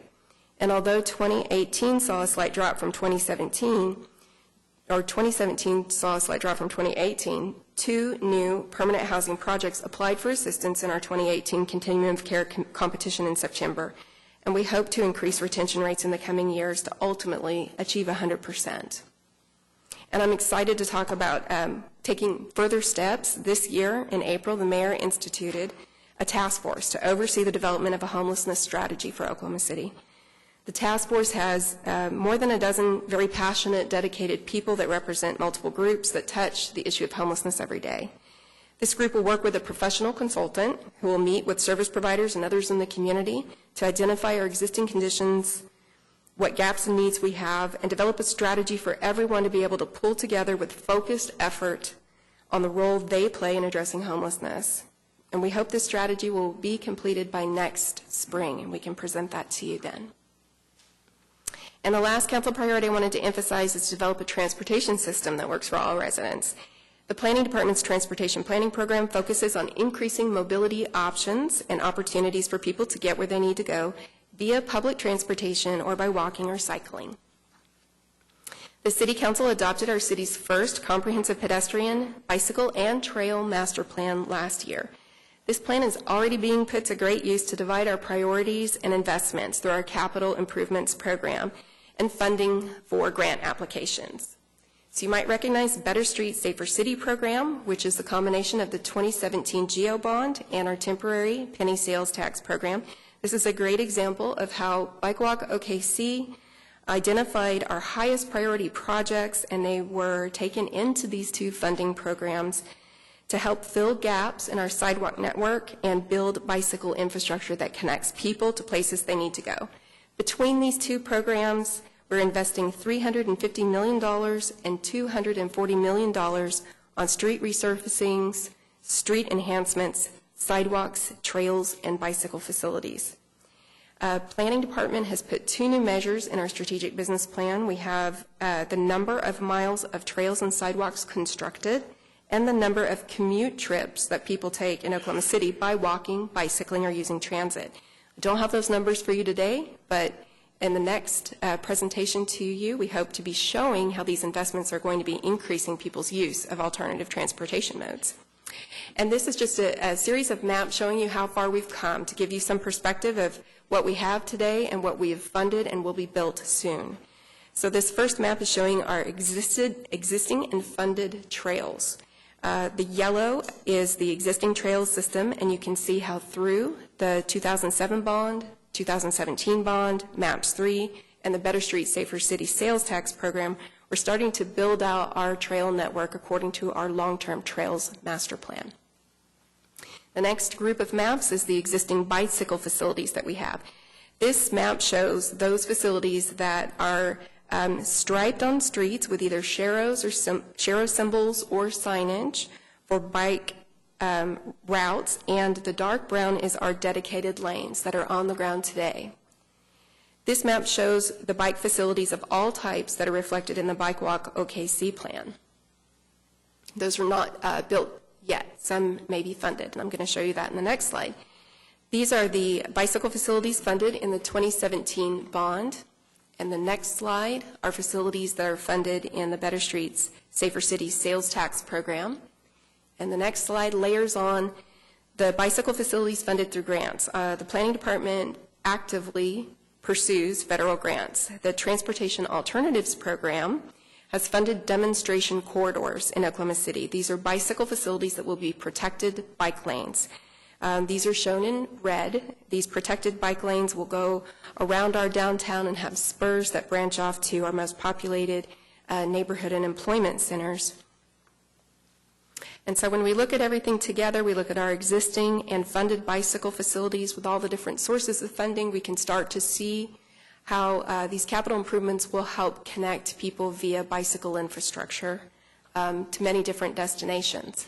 And then we layer back on those that are unfunded from Bike Walk OKC. So we still have more infrastructure to build out, and we will be pursuing ways to do that. And last is the Sidewalk Network. This map shows the existing sidewalk network in yellow. This next map shows identified sidewalk needs. These are areas in Oklahoma City that Bike Walk OKC has highlighted as connecting the gaps in the sidewalk system. We also receive requests from City Council and the community all the time that we add to our city's database. That goes into this map for sidewalk needs. I want to show you that what we've done. In 2007, city started building and constructing sidewalks, which typically wasn't a city requirement. Sidewalks traditionally have been built by developers as development has occurred in Oklahoma City. In 2007, as we were funding street resurfacing and street widening projects, we were building sidewalks on those arterial streets. So you can see that as the street network was being improved, sidewalks were going in mostly along those section line roads. The 2017 bond was different in that we began filling in from those arterial streets back into neighborhoods, to employment centers, and to places of education. We also funded through the general fund and CIP some additional sidewalks, and layering on top of that is the Better Street, or the MAPS 3 sidewalks, continuing to build inward towards our population center, and then lastly the Better Streets Safer City sales tax. So when we go to the last map, we can see where the existing sidewalks are in yellow, and we can start to see how we're really filling in and funding the construction of sidewalks where they didn't exist before. And with that, I have planning staff, my planning colleagues, and Eric is here too if we have any questions about transportation, better streets, homelessness, or anything the planning department is doing to support your council priorities. The federal grants we receive for bicycle facilities, can you expand a little bit on that? What do we get annually, and how are we using that, and how are we determining where we're going to use it? Okay, well, we don't really get an appropriation annually, but each year we do apply for the available grants that are offered through ACOG for those federal transportation dollars. And I don't have the number that we received last year. It's a competitive process, and so we typically use the Bike Walk OKC, well, we are now using Bike Walk OKC to help us identify priority projects that qualify. The Transportation Alternative Program has a kind of a priority area in that they're trying to fund bicycle infrastructure that connects to transit, employment centers and populations, sidewalks that connect to transit. It's trying to bring all the elements of a whole transportation network together. So since Bike Walk OKC has identified some of those priority areas, we can very competitively apply for those grants. It also requires a match, and fortunately, the city's investing through the sales tax program and the GO bond, so we can take those dollars and leverage them to receive more federal funds. And if you'd like some specific numbers on what we've received last year, I can pull those for you. Any other comments or questions for Aubrey? Thank you Very much. Sorry. Our last presentation is from Mark Kranenberg, our airports director, who will be presenting the airport's budget.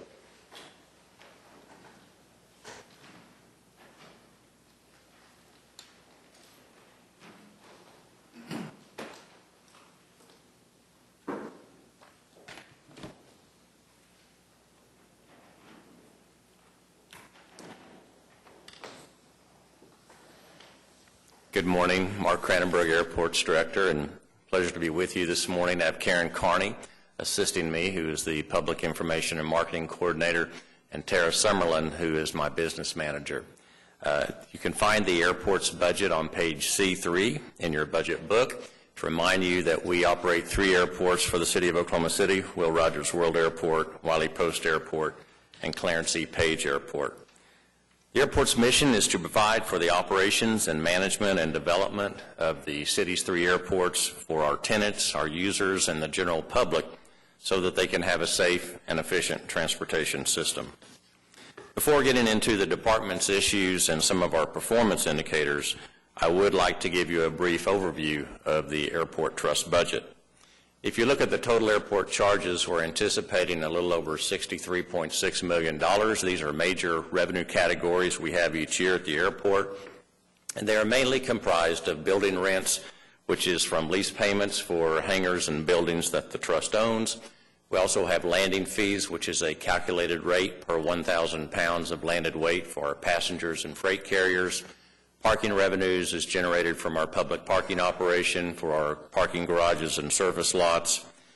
We also have concessions, so we get a gross percentage of concessions of the food and beverage and retail concessions in the terminal building, as well as rental car concessions for the rental car center. We have fuel sales, which is a rate per gallon for all aviation fuel that is retailed on our airports or from those tenants that have self-fueling privileges. The customer facility charges, these are the $4.50 per transaction day at the rental car center that a rental car customer is assessed, and this pays for the debt service for the facility, the operations and maintenance of the facility, as well as the buses. We have a variety of other airport charges, which is mainly lease components that are maintenance reimbursement, apron fees, and ground rentals.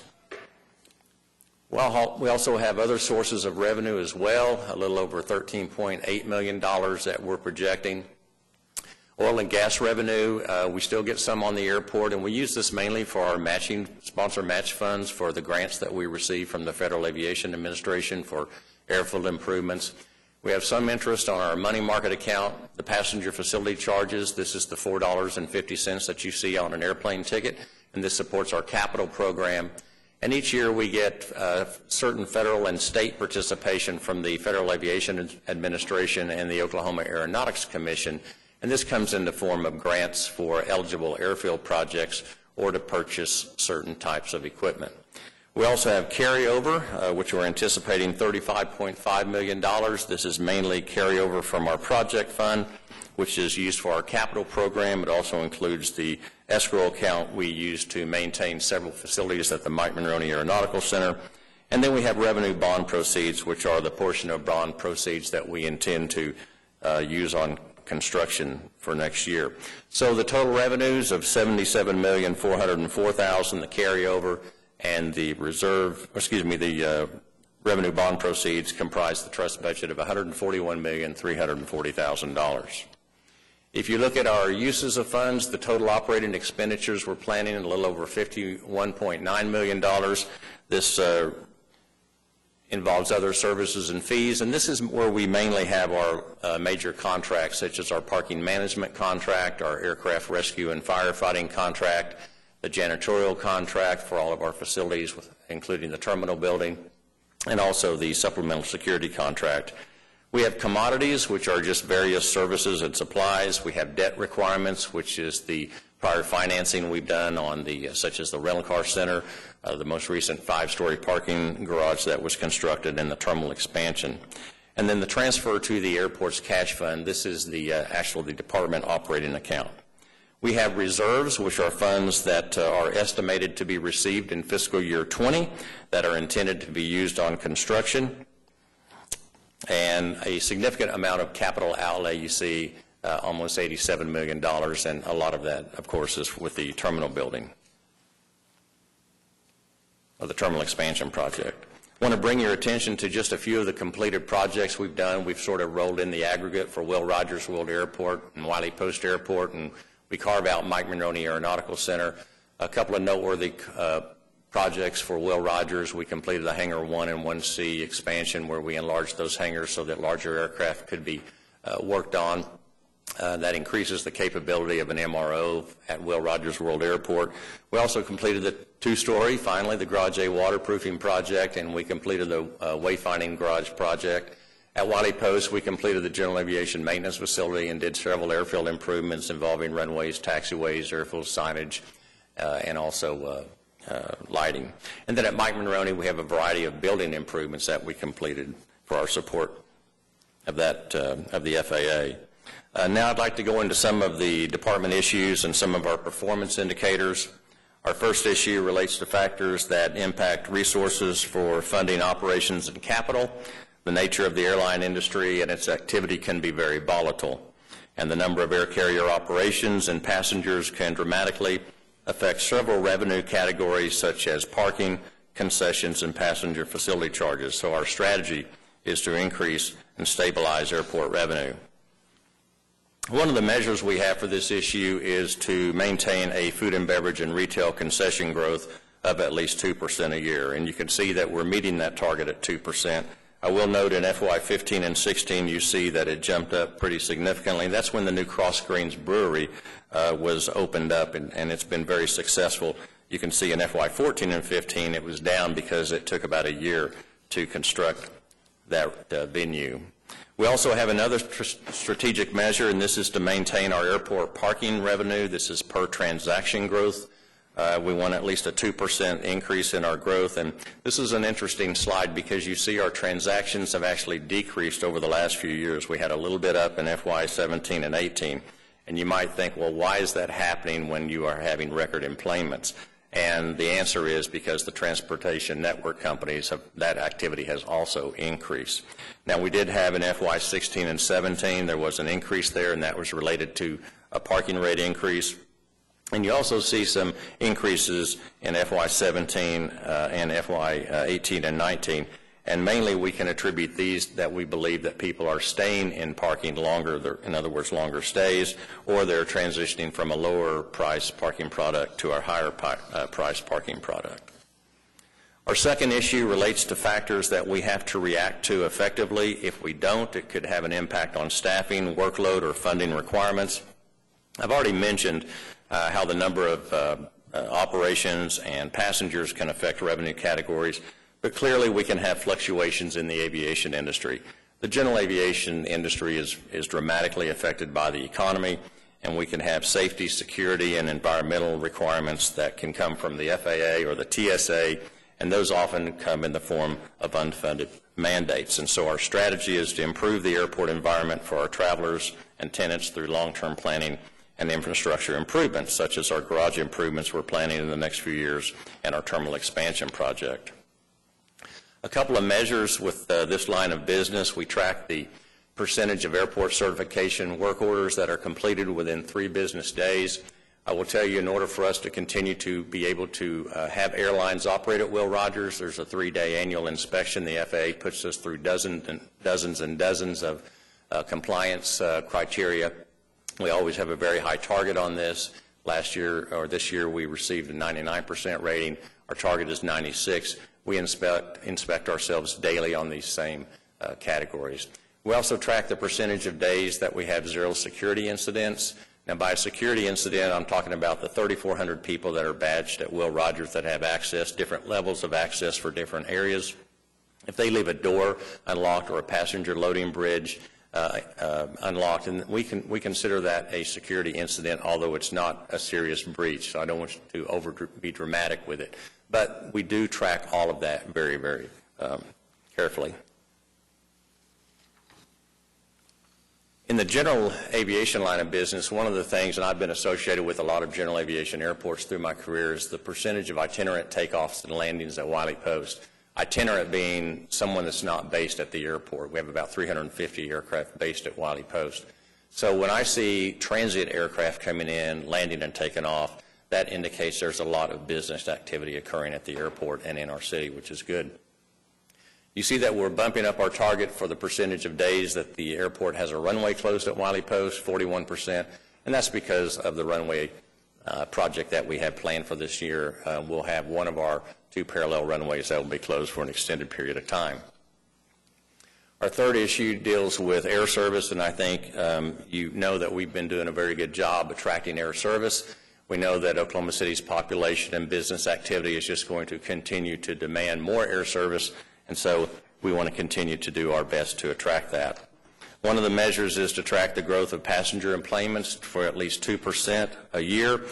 Historically, if you look at our comprehensive annual financial report, you'll see every year when we go back 10 years, we're about a 1.6% increase. Now, we've had some dramatic passenger enplanements the last couple of years, and that is a bit out of the ordinary. I will report to you that through January through April of this year, we had 3.3% more growth than the January through April of last year. And remember, that comes off of the heels of 2 record calendar years, 17 and 18 passenger growth. Another measure that we use is to track our cost per enplane passenger to no more than 5% a year. And if you look at this over the last 5 years, you see that our what we call a CPE, this is a very important statistic for the airlines because it tells them how expensive is it to operate at Will Rogers. And when you take a small, medium hub airport such as us, you can see the CPA on average is much higher than what ours typically is. So the airlines, they love us for that fact. I've showed the route map to you several times. Obviously, we have fantastic air service now to the east and west coast, 28 nonstop destinations. And since I last visited with you on the Robust Economy presentation, American Airlines recently announced nonstop service to Miami starting on December the 18th. I believe tickets are on sale now. We can also have several new markets and enhancements that can benefit air service. The 4 ways mainly we get enhancements is a new carrier comes to town. You may have a carrier that decides to throw in a new destination or a new nonstop. You can also change the frequency or the amount of times per day that a carrier wants to fly to a certain destination. And they can also upgrade their aircraft, which translates into more seats available. Ongoing efforts, I mentioned this before also, New York LaGuardia we're working on, also still trying to attract JetBlue and Spirit. Karen will be attending an air service conference in the next few weeks and talking to several airlines about our air service, both the incumbent air service and also new air service. I mentioned that there are several issues that can impact air service, the economy certainly. I discussed the financial recession when I last visited with you. Airlines routinely will adjust their network capacity, so any kind of constraints on that will affect air service. And operational strategies such as mergers obviously can affect air service. Fuel prices dramatically affect air service. It can actually make some aircraft not economical to operate. National and world events are always important. And I just want to point out that Real ID is still a very important issue for us here in Oklahoma City. Our last extension only goes till October 10th, and Oklahoma is still a non-compliant state. Our last issue deals with the amount of land that we have. We're very fortunate. We have 8,100 acres at Will Rogers World Airport, and we've been very successful this past year facilitating the FedEx sorting and distribution facility, the SkyWest Airlines maintenance hangar, and the Amazon Fulfillment Center. So we want to continue our plans for Lariat Landing. Not doing this would prevent the airport trust from receiving long-term self-sustaining revenue, but it also prevents the city from the benefits of more jobs and more sales tax. One measure in the construction line of business just want to talk about is our project costs as it results to change orders and amendments. Really proud of the staff on this. We try to limit our costs to no more than 5% a year or per project, and as you can see, we've been very, very low on that. So happy to see that continue. In the maintenance line of business, we track the percentage of operating hours where our major mechanical systems are functioning. You may not think that's important, but if the passenger loading bridge isn't working or your baggage system isn't working or the HVAC is not working, we hear that because these things are very important to our tenants and the public. We also track the percentage of vehicles and equipment available for use. This is for critical operations such as ice and snow removal equipment, our parking shuttle buses, and our fire trucks. Very quickly go through some of the projects that we have ongoing. We've talked about the terminal expansion. Remind you, this is the new 4 gates that we're expanding to start the East Concourse, the new 8-lane checkpoint, meters and greeter lobbies, increasing public circulation, and new concessions. One I haven't talked to you about is Terminal Drive. The airport maintains Terminal Drive both inbound and outbound, and so we will be doing the first phase of that very soon, which we will be doing reconstruction for the majority of Terminal Drive from 54th Street to the terminal building. And some of that will actually go down to 1 lane. Terminal Drive wayfinding project, this, if you look in the lower right, you see our existing signage. We finally wanted to wait for a couple of bigger projects to get finished before we rolled out this project. So you see the new signage that it will look like in the upper left. One of the other projects that we put on hold because we wanted to get through with our garage, A, two-story waterproofing project, as well as C, make sure we didn't have any impacts when we started the terminal expansion project, was the Station 2 rehabilitation project. The escalators and elevators that you come to out of the terminal building when you go into the pedestrian tunnel, that first station is Station 2.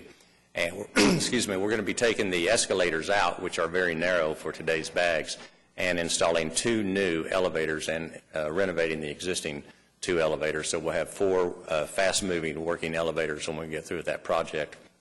And since we were first going to do this project, we actually are going to replace 2 moving walkways as well. They're the 2 longest ones that we have. This is sort of a vicinity map. I'm going to talk about Lot 4, which is the new parking lot that I mentioned when we did the parking rate increase presentation a few weeks ago. But this kind of shows you 4 different projects we're working on. I'll concentrate on Lot 4 here in a moment, but you can see the shaded areas on Terminal Drive that we'll be working on. That project is out to bid now. Another project out to bid is the resurfacing of Lot 1, which is our economy lot. We'll be constructing that in 2 phases. And we're going to relocate the cell phone lot to a better location. We think this is the location that's going to be, but what we're striving for is for a location that's kind of like a rest stop on a highway where you pull off, you take care of your business, and you pull right back on. We think it'll be very intuitive for the public. If you look at parking lot number 4, this is the one that I told you that we would be constructing in the next couple of years. It's under design now. It'll have 800 spaces. It'll be all brand new concrete, and every spot will be canopied, which is a benefit for people that want their cars covered. And it will have dedicated shuttle service to the terminal building. It's right across from the lot number 3 or the control tower. At Wiley Post, we're continuing our improvements to maintain the airfield. This is the last project that we will be doing. The entire airfield at Wiley Post has been completely overhauled, all runways, taxiways, signage, and lighting. And then various building improvements we do at Mike Monroney Aeronautical Center. Our responsibilities for over 30 buildings over there are to do structural, exterior repairs, roofs, and pavements. And we have also infrastructure improvements, and this is mainly where we do a lot of work. We're responsible for the entire electrical grid on the campus, which is 1,000 acres, as well as the natural gas distribution system. I mentioned the department operating account. This is organized by lines of business, so $20,011,000. We do have a few changes to last year's budget. There's a slight increase in insurance benefits and salaries, $382,000. A little bit higher increase in city-provided services. These are our chargebacks to the airports department, mainly because we've asked for the police department to add 2 new dispatchers and police service technicians to support ground transportation at the airport outside baggage claim. We're adding 3 positions, a maintenance electrician. We have 2. We haven't added one in 30 years. With all our facilities, we think it's about time. The federal planning specialist, we're adding one of those because of our compliance requirements with the FAA. And then a lot of departments that are larger, we have 125 assigned, have training and safety specialists. We've never had one before. We want to reduce our loss injury and also reduce our workers' comp claims. With that, I'll be happy to answer any questions that you have on either the airport trust budget or anything else. Thank you. Thank you, Mark. Any questions, comments? Okay. Thank you. So that concludes our budget presentations that departments will be presenting. Next week we'll come back with the budget adoption. We'll have a recap on the budget and bring that back and just kind of hit the highlights on the budget and bring that back to the council. Okay. Sounds like a plan. Anything else anyone wants to say about the budget today? If not, we'll move on to items from council. I might start us off not to color what you might want to say today, but I would have to bring attention to the fact that this is M.T. Berry's last week on the job after how many years, Mr. City Manager? Almost 49. 49 years as a city employee, and following hard upon his retirement is his wife, Diana Berry, who has been our longtime personnel director. In fact, so long she was the only department head that Jim Couch didn't hire. She predated him. So it's a remarkable record of service between the 2 of them, and they leave an incredible legacy here, and we just couldn't do the things we do as a community without people like the Berrys, and I certainly wanted to mention that and pay homage to them today. They'll have a party later this week. Well, I appreciate that. We will have recognition later this week and have a retirement party. Both Diana and MT have they made such a difference in the city throughout their careers for so long. MT starting in the 70s, difficult time for African Americans, really establishing themselves. And he became a leader very quickly and has some incredible stories of just in his career. And for both of them, just what they've done for our community, what they've done in the city organization, their leadership has been fantastic. And I really hate to see them go. We're going to keep them as plugged in as we can, even in their retirements. Yeah, well, I mean, 49 years. Like, I understand. You can't work here forever, but, Right. but an amazing level of gratitude we all have. Let's go down here, Councilman Cooper. Yeah, I would say congratulations to MT and Diana for their years of service. And hopefully, I'll have an opportunity to speak with them outside of their official capacity to learn some more about what the 70s and 80s and 90s were like and what pitfalls we need to avoid going forward as a city. And I also just wanted to thank Debbie Martin and everyone who worked with my Jefferson Middle School statesmen, Councilwoman Nice, Councilwoman Hammond, I believe Councilman Stonecipher. I hear Councilman McAtee. Did you get to say a couple words to him as well? No? Someone told me this was true. I don't know. And then the mayor, I think you said. We were kind of all together outside at the time. Yeah. So. I heard it was a big deal. No, really thank you all for that. It was really super cool for the students to get to meet you all and hear from you. And yeah, that's it.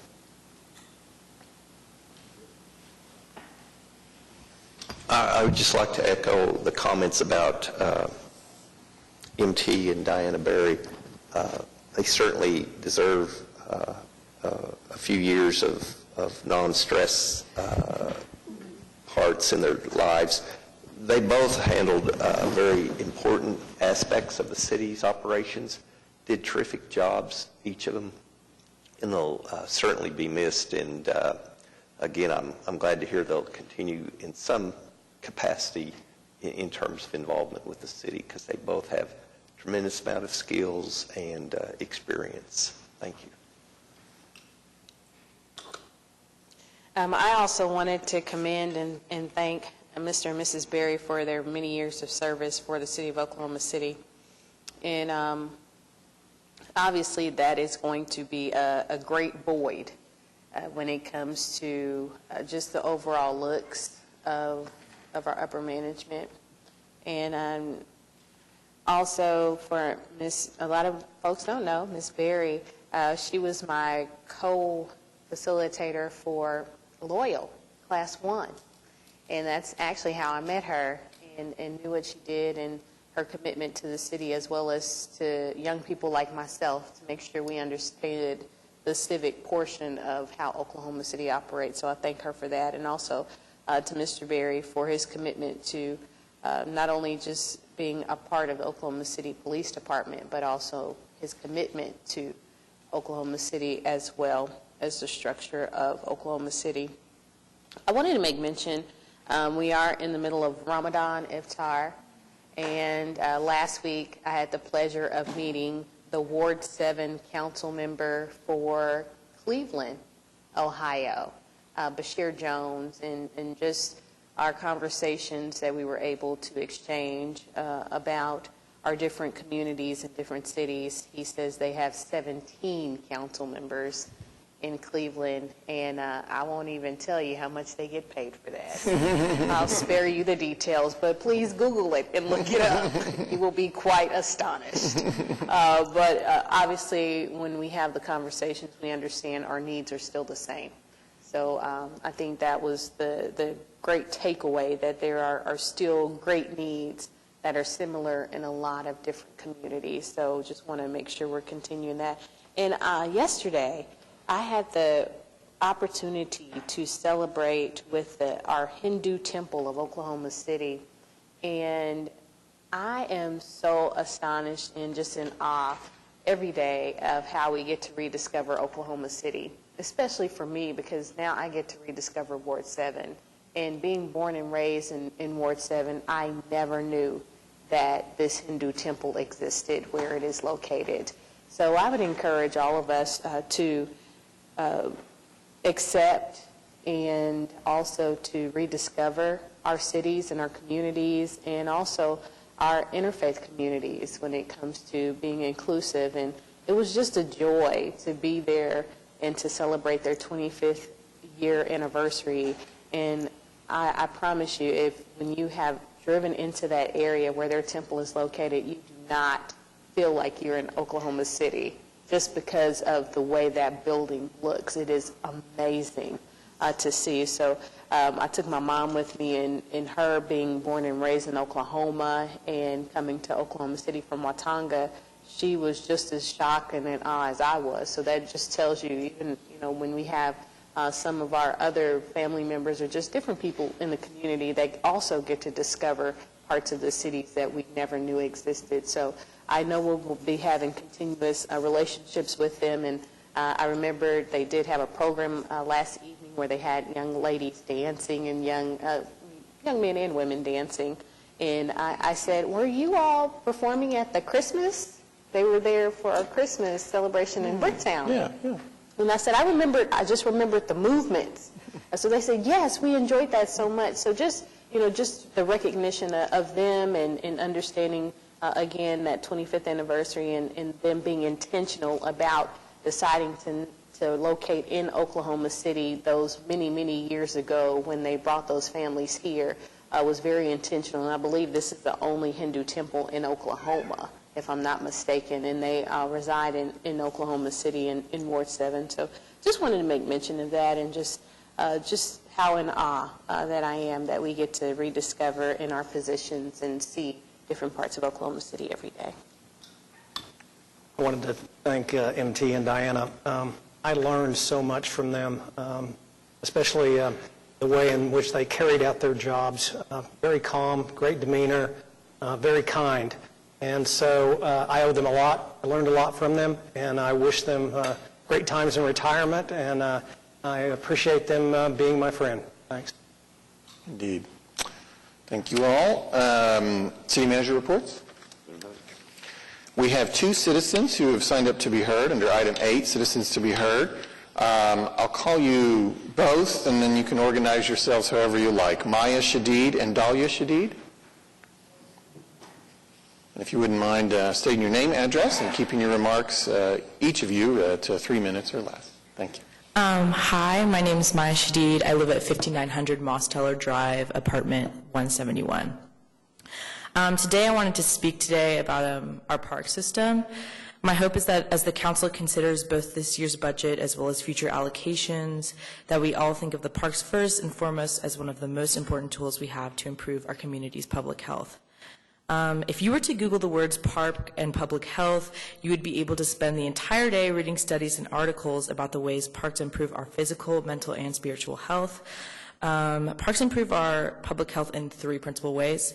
First, parks improve our physical health. Despite all the fitness facilities and home exercise equipment, a 2013 RAND Corporation study estimates that 14% of moderate exercise and 15%, or half of all vigorous, heart-healthy exercise, takes place in nearby neighborhood parks. It's not an exaggeration to say that sitting is literally the new smoking. Sitting throughout the day is leading to chronic disease and pretty much killing us. According to the CDC, only 25% of American adults engage in recommended levels of physical activity, and nearly 30% do not engage in leisure time physical activity at all. This is why the CDC has advocated for more neighborhood parks, as studies have clearly shown that when people have access to parks, they exercise more. A study by the RAND Corporation found that adolescent girls who live close to parks engage in much greater physical activity than those who live far away. Therefore, while downtown parks are amazing, it is our neighborhood parks which are likely to provide the greatest public health benefits. Study after study shows that when people can't reach parks, they often go without exercise, and this is particularly true in low-income communities. Second, parks contribute to our psychological health. There are many studies that establish the sustained improvements in mental health as a result of proximity to green space.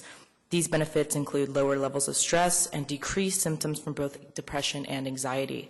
Research is showing that for children, interacting with nature leads to reduced levels of attention deficit, improved cognitive ability, and reduced aggressive behavior. Unfortunately, the opposite is also true. If someone in OKC does not have nearby access to neighborhood park and they spend most of their time indoors, they are likely to realize a decrease in their mental health and overall happiness. Third, investing in parks can help advance health equity. There is a direct correlation between the fact that low-income communities and people of color are more likely to suffer from chronic diseases such as diabetes, asthma, and heart disease, and that they are least likely users of green space and the most likely to benefit from parks. One of the largest barriers to children playing is the lack of safe space, particularly in low-income communities. Staying inside leads to a disconnection and social isolation. Conversely, if children are able to interact with other children and play, they develop higher-order cognitive skills, and interaction with caring adults leads to improved social and emotional health. Neighborhood parks help establish a sense of community and shared identity. Research shows that the residents of neighborhoods with greenery and common spaces enjoy stronger social ties. The Trust for Public Land has long advocated that we make a difference in the physical health of our communities by establishing fitness zone areas, which are less than 1,000 square feet with outdoor fitness equipment. Because higher income communities have much greater access to gyms, the Trust for Public Land believes that the public health impact can be greatest by focusing on these micro parks almost exclusively in lower income neighborhoods.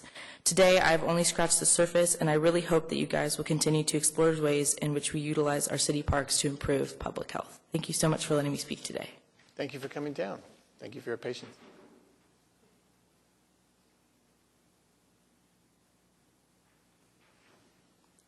My name is Dahlia Shadid, and I live at 5900 Moss Teller Drive, apartment 171. Today, I would also like to speak about our park system, but I would like to emphasize that the mere presence of parks does not guarantee public health benefits. In order to capture the mental and physical benefits from parks, they must be well used by the public. Recently, a comprehensive study of 175 neighborhood parks in 25 major American cities by the combined resources of the Trust for Public Land, the RAND Corporation, and the City Parks Alliances indicates that there are three primary ways that cities can increase utilization of their parks: better facilities and amenities, a maximum amount of programming and marketing to the public.